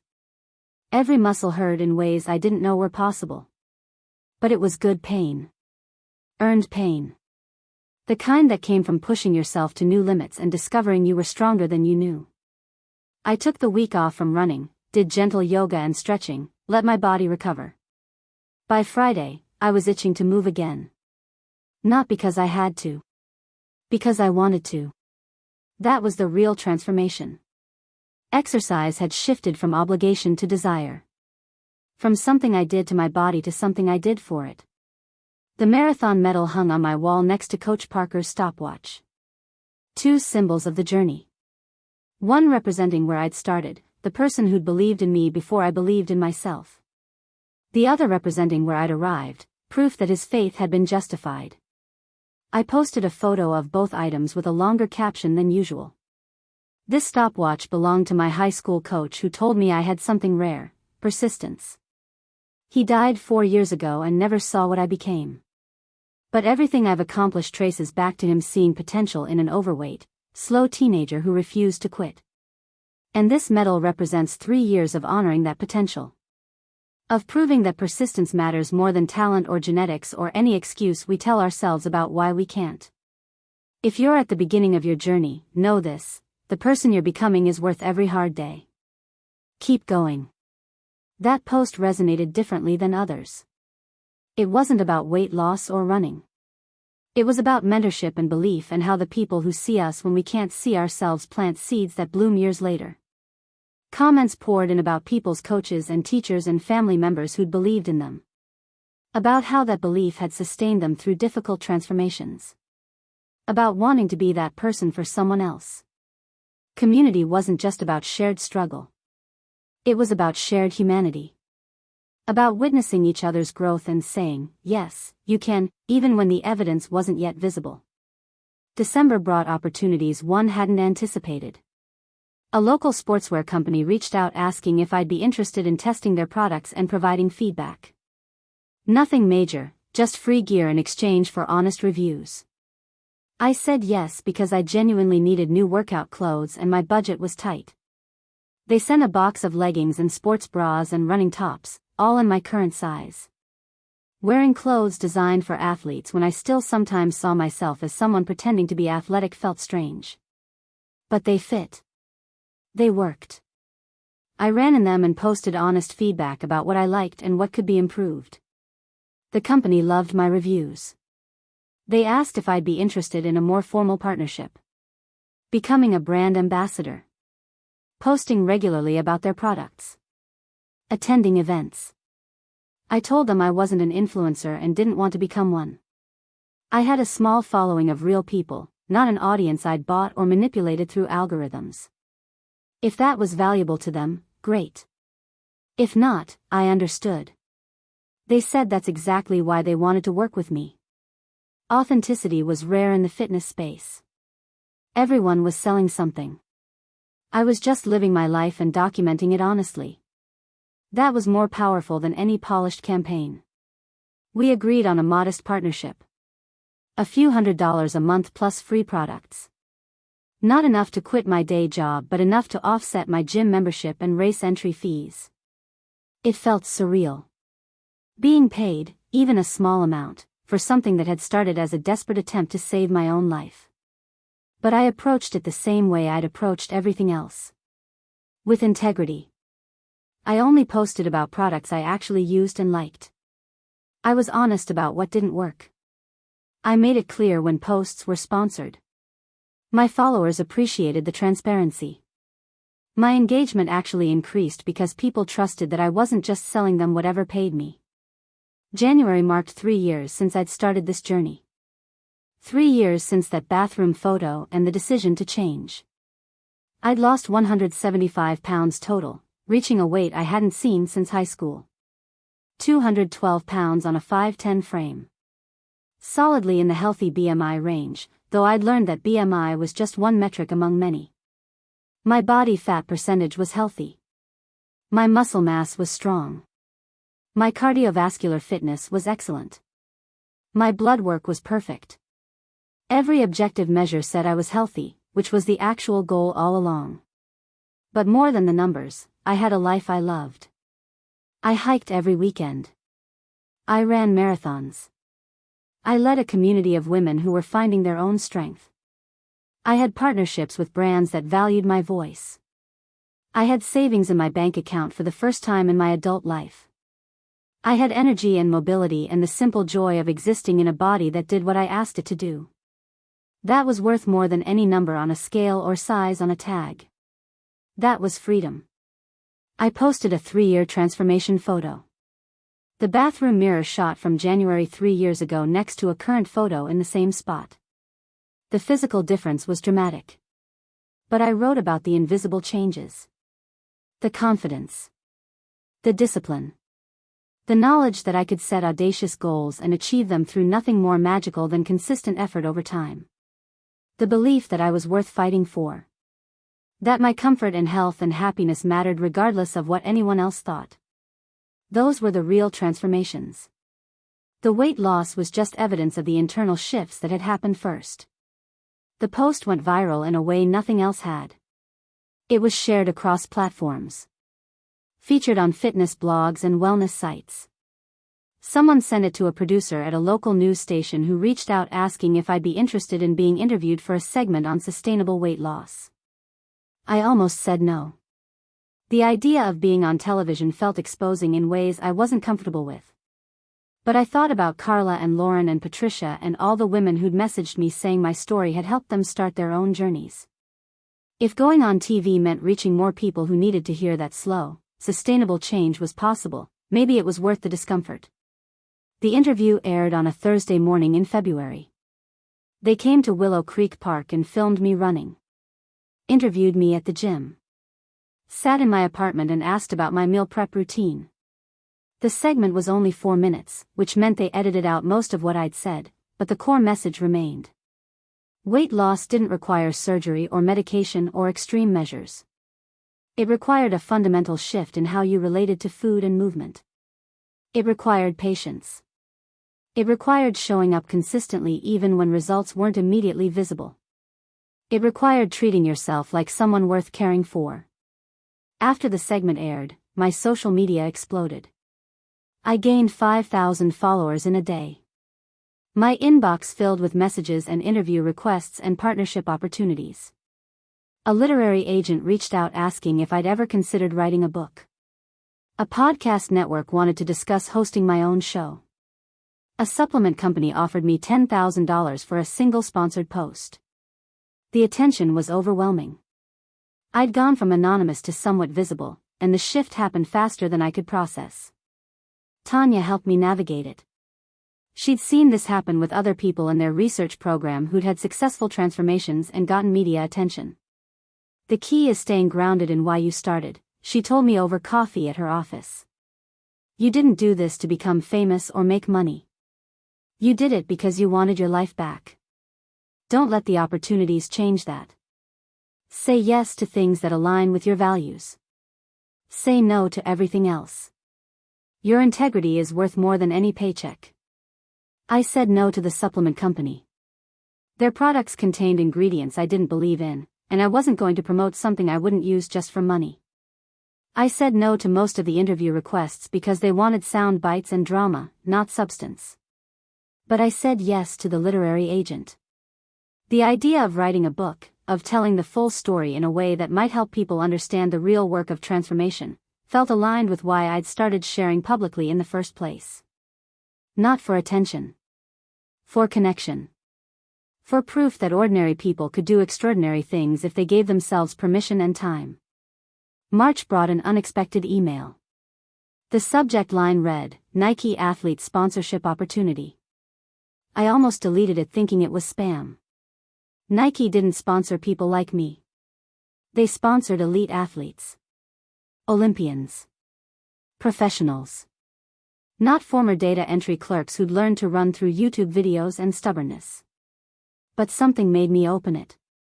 The email was from a woman named Jennifer Lawrence, no relation to the actress, who worked in Nike's grassroots marketing division. They were launching a new campaign focused on real athletes with compelling stories. People who embodied their just do it ethos not through winning medals but through showing up consistently. Someone had sent them my story, and they wanted to talk. I read the email 3 times convinced I was misunderstanding. Then I read it again. They wanted to fly me to their headquarters in Oregon, which was convenient since I already lived in Portland. They wanted to hear my story in person. They were considering me for a multi-year sponsorship deal as part of their Real Stories campaign. The compensation would be significant. Life-changing significant. But they wanted to meet first. Make sure there was alignment between my values and their brand. Make sure I was someone they wanted representing them. I called Tanya immediately. She answered on the first ring. I just got the strangest email. I think Nike wants to sponsor me. There was a pause. Then she laughed, not mockingly but with genuine delight. Natalie, that's incredible. And honestly, not that surprising. You've built something real. You've inspired thousands of people. You're exactly the kind of story big brands are looking for right now. Authentic. Relatable. Proof that their products work for regular people, not just elite athletes. I stared at my phone after we hung up. 3 years ago, I'd been sitting in a motel room with $42 and no idea what came next. Now Nike wanted to meet with me. The trajectory of a life could change so completely if you just refused to give up. If you just kept moving forward even when the destination wasn't visible. If you just trusted that consistent effort over time created opportunities you couldn't imagine when you started. The meeting was scheduled for early April. I had 3 weeks to prepare, which mostly meant trying not to freak out and overthinking everything. I ran every morning like always. Went to the gym like always. Led my Saturday running group like always. Maintained my routine because that's what had gotten me here. Consistency. Discipline. Showing up regardless of external circumstances. The routine wasn't just preparation for a meeting. It was who I'd become. The meeting itself would just be an extension of that identity rather than something separate from it. The Nike headquarters looked like a college campus designed by someone who actually understood athletes. Sprawling green spaces. Running trails winding between buildings. People in athletic wear moving with purpose between meetings. I arrived 30 minutes early because anxiety made me chronically punctual, and sat in my car doing breathing exercises Keith had taught me for managing pre-race nerves. This wasn't a race, but my heart rate suggested otherwise. Jennifer met me in the lobby. She was younger than I'd expected, maybe early 30s. Wearing Nike gear that probably cost more than my rent but somehow made her look approachable rather than intimidating. She shook my hand firmly and smiled like she was genuinely happy I'd come. Thanks for making the trip. I know this probably feels surreal. I laughed nervously. That's an understatement. 3 years ago I was sleeping in a motel room wondering if I'd ever get my life together. Now I'm at Nike headquarters. She nodded thoughtfully. That's exactly why we wanted to meet you. Your story isn't about always having it together. It's about figuring it out as you went. That's what resonates. We walked through hallways lined with photos of athletes I recognized from commercials and magazine covers. Runners and basketball players and soccer stars who defined excellence in their sports. I felt profoundly out of place until Jennifer led me into a conference room where 3 other people waited. She introduced them. Marcus from Brand Partnerships. Elena from their digital marketing team. And Tom, a photographer who'd worked on several major campaigns. They all greeted me warmly, and we sat around a table that had bottles of water and a fruit platter I was too nervous to touch. Marcus started the conversation. We've been following your journey for about 6 months now. One of our team members has been in your running group and kept telling us we needed to pay attention to what you were building. The authenticity is rare in the fitness space. Everything feels manufactured and filtered. But your content, your story, it's raw and real, and that's what people are hungry for right now. Elena jumped in. We're launching a campaign called Real Stories, Real Strength. It's about everyday athletes who've overcome something significant. Who embody our brand values not through winning but through perseverance. We think you'd be perfect for it. I took a sip of water to buy myself a moment. What would it involve exactly? Tom pulled out a tablet and showed me mock-ups. Photo shoots featuring you running, training, living your life. Video content documenting your routine.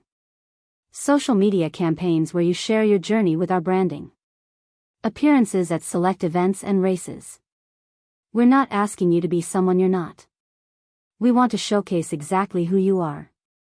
Marcus added, and compensate you fairly for it. We're talking about a 3-year contract. $12 million total. $4 million per year. The number hit me like a physical force. I set down my water bottle carefully because my hands had started shaking. I'm sorry, did you say 12 million? Elena smiled. We did. You've built something valuable, Natalie. A community that trusts you. An audience that sees themselves in your story. That has worth. Real, measurable worth. And we want to partner with you to amplify that message while making sure you're taken care of financially. You shouldn't have to work a data entry job when you're inspiring thousands of people to change their lives. I sat there trying to process what was happening. $12 million. More money than I'd make in 10 lifetimes at my current job. More money than I'd ever imagined having. Enough to never worry about rent or bills or whether I could afford good running shoes. Enough to expand my running group into something bigger. Enough to create the kind of stability I'd never had. But also enough to fundamentally change my life in ways I wasn't sure I was ready for. This is overwhelming, I said honestly. In the best way, but overwhelming. Can I think about it? Marcus nodded. Absolutely. Take a week. Talk to a lawyer, review the contract thoroughly. We want you to feel completely comfortable with this decision. Jennifer stood and gestured toward the door. Let me show you around campus while you're here. Sometimes seeing the environment helps with the decision. We spent the next hour walking through facilities that felt like a temple to human performance. State-of-the-art training centers. Biomechanics labs. Recovery spaces with ice baths and massage tables. A cafeteria that offered meticulously balanced meals designed by nutritionists. Athletes at every level training alongside each other, from high schoolers on development tracks to professionals preparing for Olympic trials. Jennifer introduced me to a few people. A marathoner who'd set an American record. A track coach who'd trained multiple gold medalists. A physiotherapist who worked with injured athletes helping them come back stronger. Everyone was kind and welcoming, treating me like I belonged there even though I felt like an imposter. On our way back to the main building, Jennifer said something that shifted my perspective. You keep looking around like you don't deserve to be here. But you do. You've done something most of these athletes never had to do. You've completely rebuilt yourself from scratch. That takes a different kind of strength. Don't underestimate it. I drove home in a daze. $12 million. The phrase kept repeating in my head like a mantra or a prayer, or maybe just disbelief trying to process reality.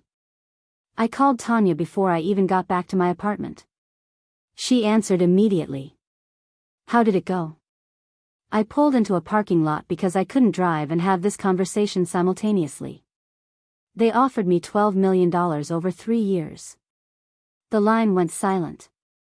Then she said quietly, "Holy shit. That's life-changing money, Natalie." "I know," I said. "That's why I'm terrified. What if I say yes and everything changes? What if the attention ruins what I've built? What if I'm not actually good enough for this and I embarrass myself on a massive scale?" Tanya took a breath. "Those are all valid fears. But here's what I know about you. You've stayed grounded through every milestone. When you got media attention, you didn't let it change your routine or your values. When brands wanted to sponsor you, you only said yes to things that aligned with who you are.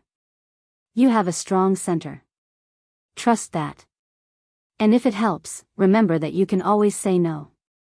You don't need this money. You're fine without it. So the question isn't whether you need it. It's whether you want it. Whether this opportunity excites you or just scares you." I sat with that question for 3 days. Read the contract they'd sent over. Hired a lawyer to review it, which felt absurdly adult and professional. The contract was straightforward. They'd pay me $4 million per year for 3 years in exchange for a certain number of content posts, appearances at events, and use of my image in their campaigns. I'd have creative control over my content and approval over how they used my story. I could terminate the contract if they did anything that violated my values. It was as good as these things got, my lawyer said. They're not trying to own you. They're trying to partner with you. There's a difference. On the 4th day, I went for a long run at Willow Creek Park. 10 miles through familiar trails while I thought about what this decision meant. The money was obviously appealing. But what mattered more was the platform. If I said yes, I'd have resources to reach more people.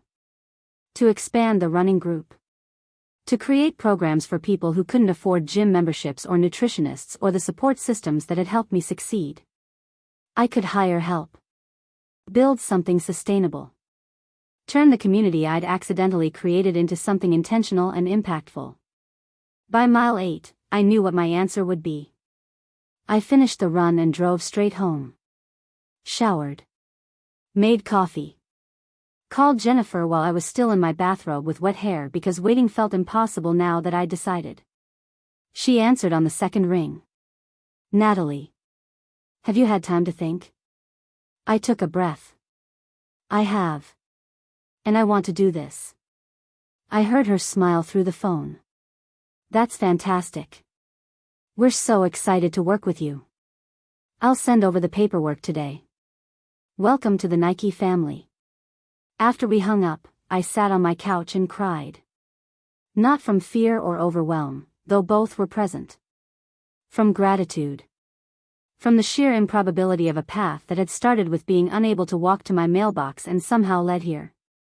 To a $12 million contract with one of the biggest brands in the world. To proof that your life could change completely if you just refused to quit. If you just kept showing up day after day even when no one was watching. Even when success seemed impossible. Even when your own family told you that you were delusional. The contract signing happened 2 weeks later at their headquarters. More papers than I'd ever seen with my name on them. Lawyers on both sides making sure every detail was correct. Jennifer and Marcus and Elena all present, along with several executives I hadn't met before. After the last signature, Marcus shook my hand. "We're going to do great things together." I believe that. I smiled, still not quite believing this was real. "I hope I live up to your expectations." Elena laughed. "Just be yourself. That's literally all we're asking. That's what makes this work." The announcement went public 3 days later. Nike posted on all their platforms. A photo of me running through Willow Creek Park, sunlight filtering through trees, Sweat on my face, genuine smile. The caption told an abbreviated version of my story. 3 years ago, Natalie Brooks couldn't walk to her mailbox without losing her breath. Today, she's a marathoner and an inspiration to thousands. We're proud to welcome her to the Nike family. Her journey proves that the only person you need to be faster than is the person you were yesterday. The post got millions of views within hours. My phone became unusable with notifications. My social media followers jumped from 15,000 to over 100,000 in a single day. News outlets picked up the story. Local stations wanted interviews. National morning shows reached out. The attention was intense and immediate and completely overwhelming. I turned off my phone and went for a run because that's what I always did when life felt chaotic. When I got back, there were 47 missed calls. Texts from numbers I didn't recognize. Emails filling my inbox faster than I could read them. And one voicemail that made my stomach drop when I saw the name. Vanessa. I stared at her name for a full minute before I pressed play. Her voice was carefully modulated, that fake casual tone she used when she wanted something but was pretending not to. Hey Nat, long time. I saw the Nike thing. That's amazing. Really. I'm happy for you. I was thinking maybe we could get together and talk. Catch up. There's been a lot of misunderstanding between us and I'd love to clear the air. I'm sure you're busy with all this new success, but family should be there for each other, right? Call me back when you can. Love you. I deleted the voicemail immediately. But the damage was done. After almost 3 years of silence, she reached out not to apologize or make amends, but because I'd become valuable. Because my success could now benefit her. Because she wanted to be associated with me after spending years treating me like I was an embarrassment. My phone rang again. This time it was my mother, Diane. I let it go to voicemail too. Then my father. Then Aunt Carol. All within 20 minutes of each other. They'd coordinated this. Seen the Nike announcement and decided together that now was the time to reconnect. Not when I'd lost 50 pounds and was struggling. Not when I'd hit 100 pounds and needed support. Not when I'd run my first marathon and could have used family there at the finish line. Now. When there was money and attention and reflected glory they could claim. I didn't call any of them back. Instead, I texted Tanya. They're calling. All of them. She responded immediately. Of course they are. You knew this would happen eventually. Do you want to talk about it? I did. We met at a coffee shop near the Riverside Wellness Center the next morning. I told her about the voicemails. About Vanessa's fake sweetness and my mother's carefully worded message about family obligations and my father's gruff declaration that we should let bygones be bygones. About how none of them had acknowledged what they'd said 3 years ago. The damage they'd done. The pain they'd caused. They just wanted to skip past all of that straight to reconciliation now that reconciliation benefited them. Tanya listened without interrupting. When I finished, she asked, "What do you want to do?"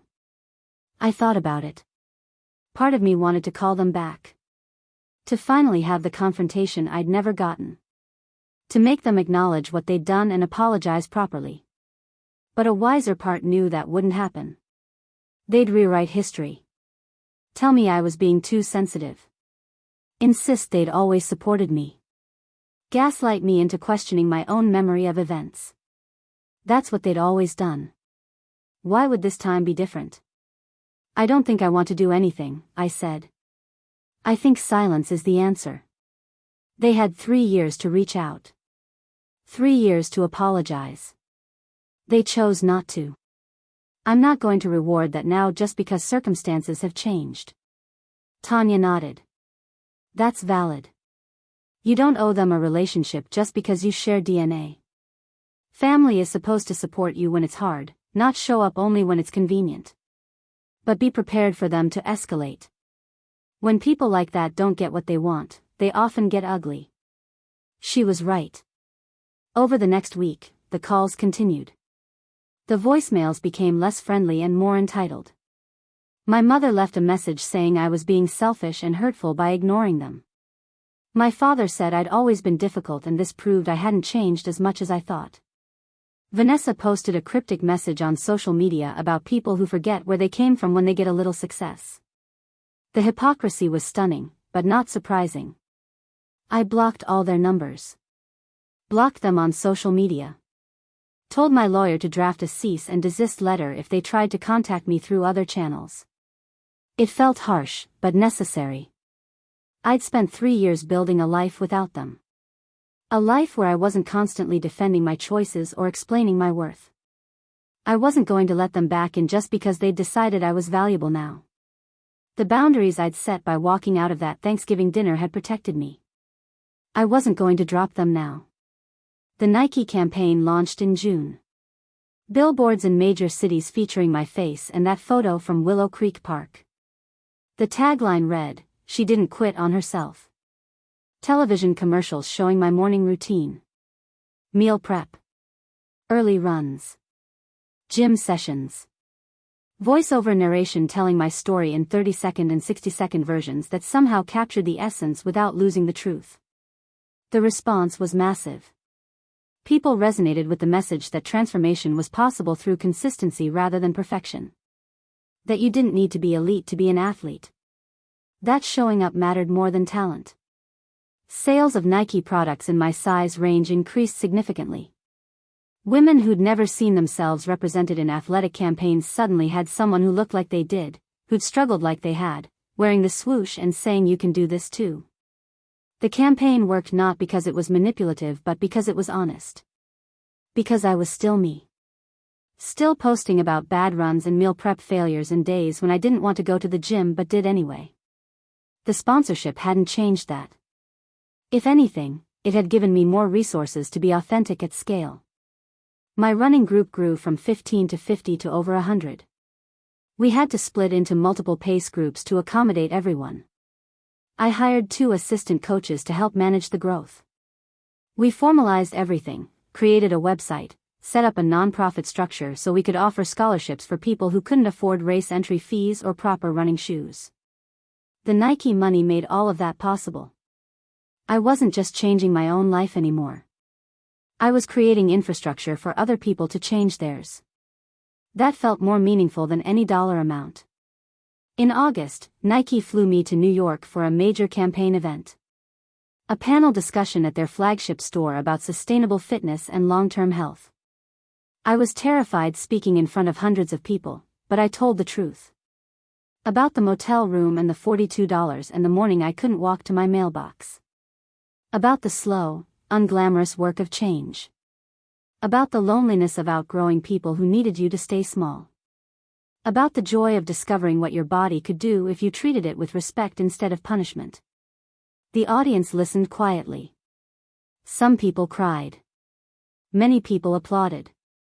Afterward, dozens of people waited in line to talk to me. To thank me. To share their own stories. One woman, probably in her 60s, gripped my hand and said, "I haven't exercised in 20 years because I thought I was too old and too heavy. But watching your journey made me realize it's not too late. I joined a walking group last month. I'm down 15 pounds and I feel like I have my life back. Thank you for showing me it was possible." That conversation stayed with me for weeks. This was why the Nike partnership mattered. Not the money, though that was nice. Not the recognition, though that was validating. But the reach. The ability to show people that change was possible even when everything in their life suggested it wasn't. September brought another marathon. This time in Chicago. Nike flew me there first class, put me up in a nice hotel, gave me a VIP race experience. It was surreal compared to my first marathon where I'd driven myself and stayed at a budget motel and felt lucky to have enough money for the entry fee. But the race itself was the same. 26.2 miles. The same struggle around mile 20. The same determination to finish. The same tears crossing the finish line. Money and sponsorships changed logistics. They didn't change the fundamental challenge of asking your body to do something extraordinary and trusting it to respond. I finished in 4 hours 37 minutes. 15 minutes faster than my first marathon. Proof that I was still improving, still getting stronger. The Nike film crew documented everything. The nervous energy at the start line. The struggle in the middle miles. The triumph at the finish. They interviewed me immediately after, and I was too exhausted and emotional to filter my words. "This never gets easy," I said, breathing hard. "But it gets more familiar. You learn to trust that your body will carry you through if you've done the training. That's the lesson. Not just about running. About everything. Put in the work consistently and trust the process." The interview clip went viral. It was used in several subsequent Nike campaigns.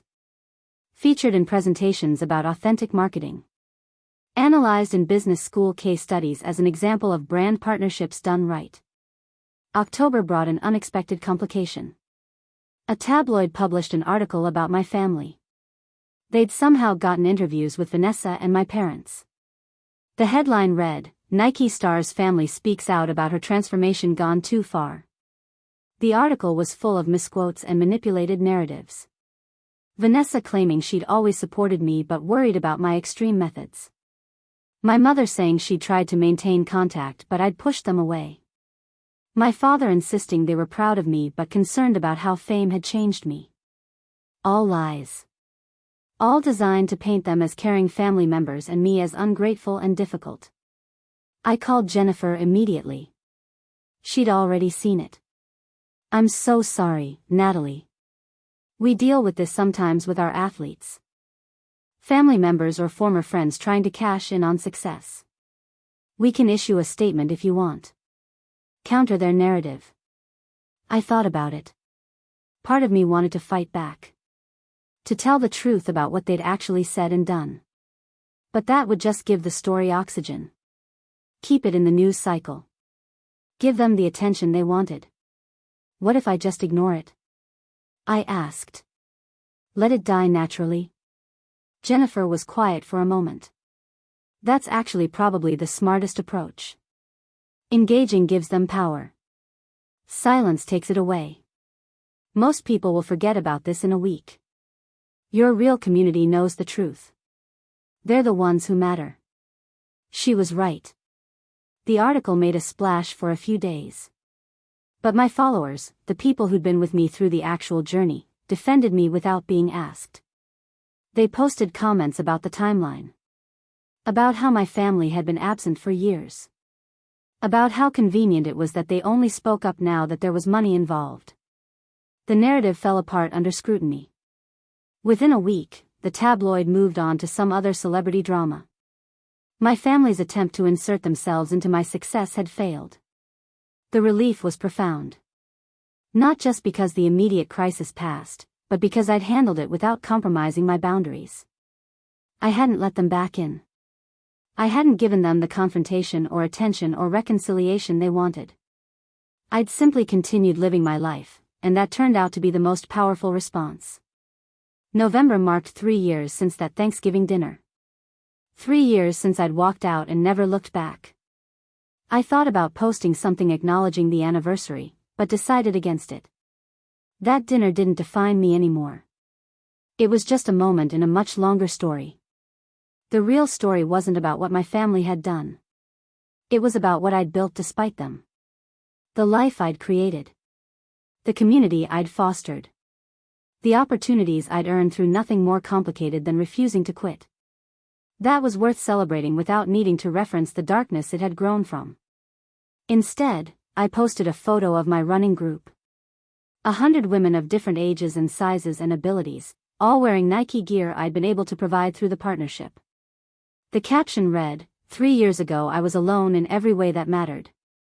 Today I'm surrounded by strong women who show up for themselves and each other. This is what transformation looks like. Not just a body changing, but a life expanding. Grateful for every person who's been part of this journey. The post got hundreds of thousands of likes. But more importantly, it got comments from women in the photo talking about what the group meant to them. How it had changed their relationship with exercise. How it had given them community and accountability and proof that they were capable of more than they'd believed. December brought the end of year one with Nike. We'd exceeded every metric they'd measured. Engagement. Sales. Brand sentiment. They were thrilled. I was exhausted but fulfilled. The year had been a whirlwind of photo shoots and events and interviews and content creation on top of maintaining my actual training routine and running the group and trying to have something resembling a normal life. It was a lot. But it was good. It was purposeful. It was exactly what I'd said yes to. As the year wound down, I took some time off. Reduced my running to easy maintenance miles. Skipped the gym more than I had in 3 years. Slept in. Cooked elaborate meals just for myself. Read books that had nothing to do with fitness or nutrition or personal development. Remembered that rest was part of training. That recovery was when growth actually happened. That you couldn't sustain intensity indefinitely without burning out. On New Year's Eve, I sat in my apartment alone by choice. I'd had invitations to parties and events. Nike had offered to fly me to a celebrity-filled celebration in Los Angeles. But I wanted to be here. In the space I'd built. With the life I'd created. In silence that felt peaceful rather than lonely. I pulled out my journal and wrote about the year. About everything that had happened since I'd signed that contract. About the surreal experience of seeing my face on billboards. About the family drama and how I'd handled it. About the responsibility of representing so many people who saw themselves in my story. But mostly I wrote about gratitude. For a body that had carried me through 4 marathons and hundreds of training runs. For a mind that had stayed strong through doubt and criticism and fear. For the random chance of Coach Parker believing in me 15 years ago and planting a seed that had bloomed into this entire life. For the discipline I'd built one small choice at a time. For the community that had formed around shared struggle and mutual support. For second chances and new beginnings and proof that it was never too late to become who you were meant to be. The year ahead would bring its own challenges. Year 2 of the Nike contract. New campaigns. More visibility. Higher expectations. But I'd learned something crucial over the past 3 years. I didn't need to know the whole path to take the next step. I just needed to show up tomorrow. And the day after that. And the day after that. One foot in front of the other. The same way I'd gotten here. The same way I'd keep going. The phone rang at 6 in the morning on a Tuesday in March. 17 missed calls before I finally woke up and answered. It was Jennifer from Nike. Natalie, have you seen the news? Her voice had an edge I'd never heard before. I sat up, heart pounding. What news? Turn on your television. Any major network. They're all covering it. I fumbled for the remote. Every channel showed the same image. Vanessa, sitting on a morning show couch, tears streaming down her face, talking about how I'd abandoned my family after they'd supported me through my weight loss journey. How the Nike money had changed me. How she was speaking out now because she loved me and wanted me to come home. The host nodded sympathetically while the churn read, Nike athlete accused of abandoning family who supported her transformation. My hands shook. Every word was a lie. Every tear was performance. But millions of people were watching, and they didn't know the truth. They just saw a distraught sister worried about her sibling who'd gotten famous and left everyone behind. Jennifer's voice came through the phone. We're already drafting a response. But Natalie, we need your permission to release the full story. The real timeline. What actually happened at that Thanksgiving dinner. The voicemails they left. Everything. I thought about Coach Parker. About the stopwatch and the lesson about persistence. About how sometimes winning meant not engaging. But I also thought about the 100 women in my running group. About the thousands of people following my journey who deserved to know the truth. About not letting lies become the official record. Do it, I said. Release everything. I'm done protecting people who never protected me. Nike's statement went out within 2 hours. A detailed timeline with receipts. Screenshots of the voicemails from after the Nike announcement. Documentation that my family had been silent for 3 years until money was involved. Testimony from Tanya and Keith and members of my running group about the work I'd actually done and the support I'd actually received. The narrative flipped immediately. By afternoon, Vanessa's interview was being analyzed as a calculated attempt at manipulation. Social media turned on her. Her followers called her out. Brands dropped sponsorships. The morning show issued an apology for not fact-checking before giving her a platform. My parents released a statement saying they'd been misquoted, which no one believed. The whole thing collapsed under the weight of documented truth. I didn't feel victorious. I felt tired. Tired of having to defend my choices. Tired of people who should have loved me trying to profit from my pain. Tired of the circus that came with visibility. But I also felt clear. The truth was out now. Not my version against theirs. Just facts. Timeline. Evidence. The kind of proof that didn't require anyone to take sides because the reality spoke for itself. That evening, I went for a run at Willow Creek Park. The same trails I'd been running for 3 years. The same path where this whole journey had really begun. My pace was easy, not trying to prove anything or run from anything. Just moving through space, feeling my body respond, grateful for legs that carried me and lungs that worked and a heart that kept beating through everything. Around mile 3, I saw her. The woman I'd encouraged years ago when she was struggling. She was running steadily now, comfortable in her stride, wearing Nike gear. She recognized me and smiled. "Thank you," she called out as we passed. "For everything." I nodded, too emotional to speak. That's what mattered. Not the drama or the money or the fame. The real impact. The lives changed. The women who'd found their strength because I'd been willing to share my struggle publicly. When I got home, there was an email from someone I didn't know. The subject line read, "From Coach Parker's daughter." My breath caught. I opened it with shaking hands. The message was brief. My father passed away 4 years ago, but he kept a journal about his students. "I found an entry about you from your sophomore year." He wrote, "Natalie Brooks is going to do something extraordinary. She doesn't know it yet, but I do. She has the rarest gift, the ability to get back up. I thought you should know that he believed in you before you believed in yourself. That he would be proud of who you became." I read the email 3 times. Then I looked at the stopwatch on my wall. The medal from my first marathon. The Nike contract that had changed my financial life but not my fundamental character. The journal where I still wrote every day about small victories and persistent effort. All of it traced back to a teacher who'd seen something in an overweight, slow teenager that no one else had noticed. Who'd given her permission to keep trying even when success seemed impossible. I pulled out my phone and recorded a video. No filter. No makeup. Just me in my apartment after a run, hair messy, face flushed. I talked directly to the camera. 3.5 years ago, my family told me I was ruining my life by changing how I ate and exercised. They mocked my efforts. Dismissed my progress. Told me I was being extreme and obsessive. When I walked away from that toxicity, they didn't reach out once. Not for 3 years. Then Nike happened, and suddenly they wanted a relationship. When I maintained my boundaries, they went on television and lied. Today, the truth came out. But that's not why I'm making this video. I held up the stopwatch. This belonged to my high school coach who believed in me when I didn't believe in myself.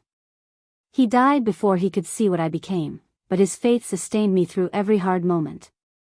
If you're at the beginning of your journey, find someone who believes in you. Or be that person for yourself. And if people in your life try to make you small so they can feel big, you have permission to walk away. You have permission to choose yourself.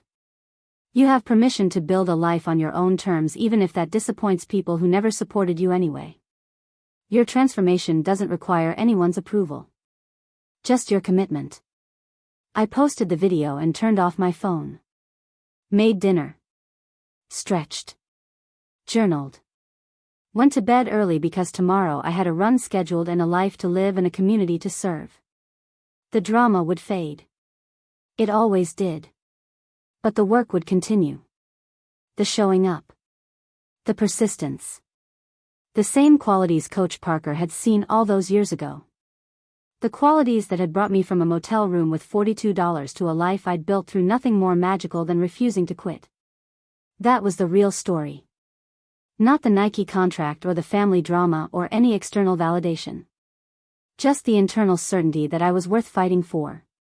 That I always had been. That anyone who'd made me feel otherwise had been wrong. Up next, you've got 2 more standout stories right on your screen. If this one hit the mark, you won't want to pass these up.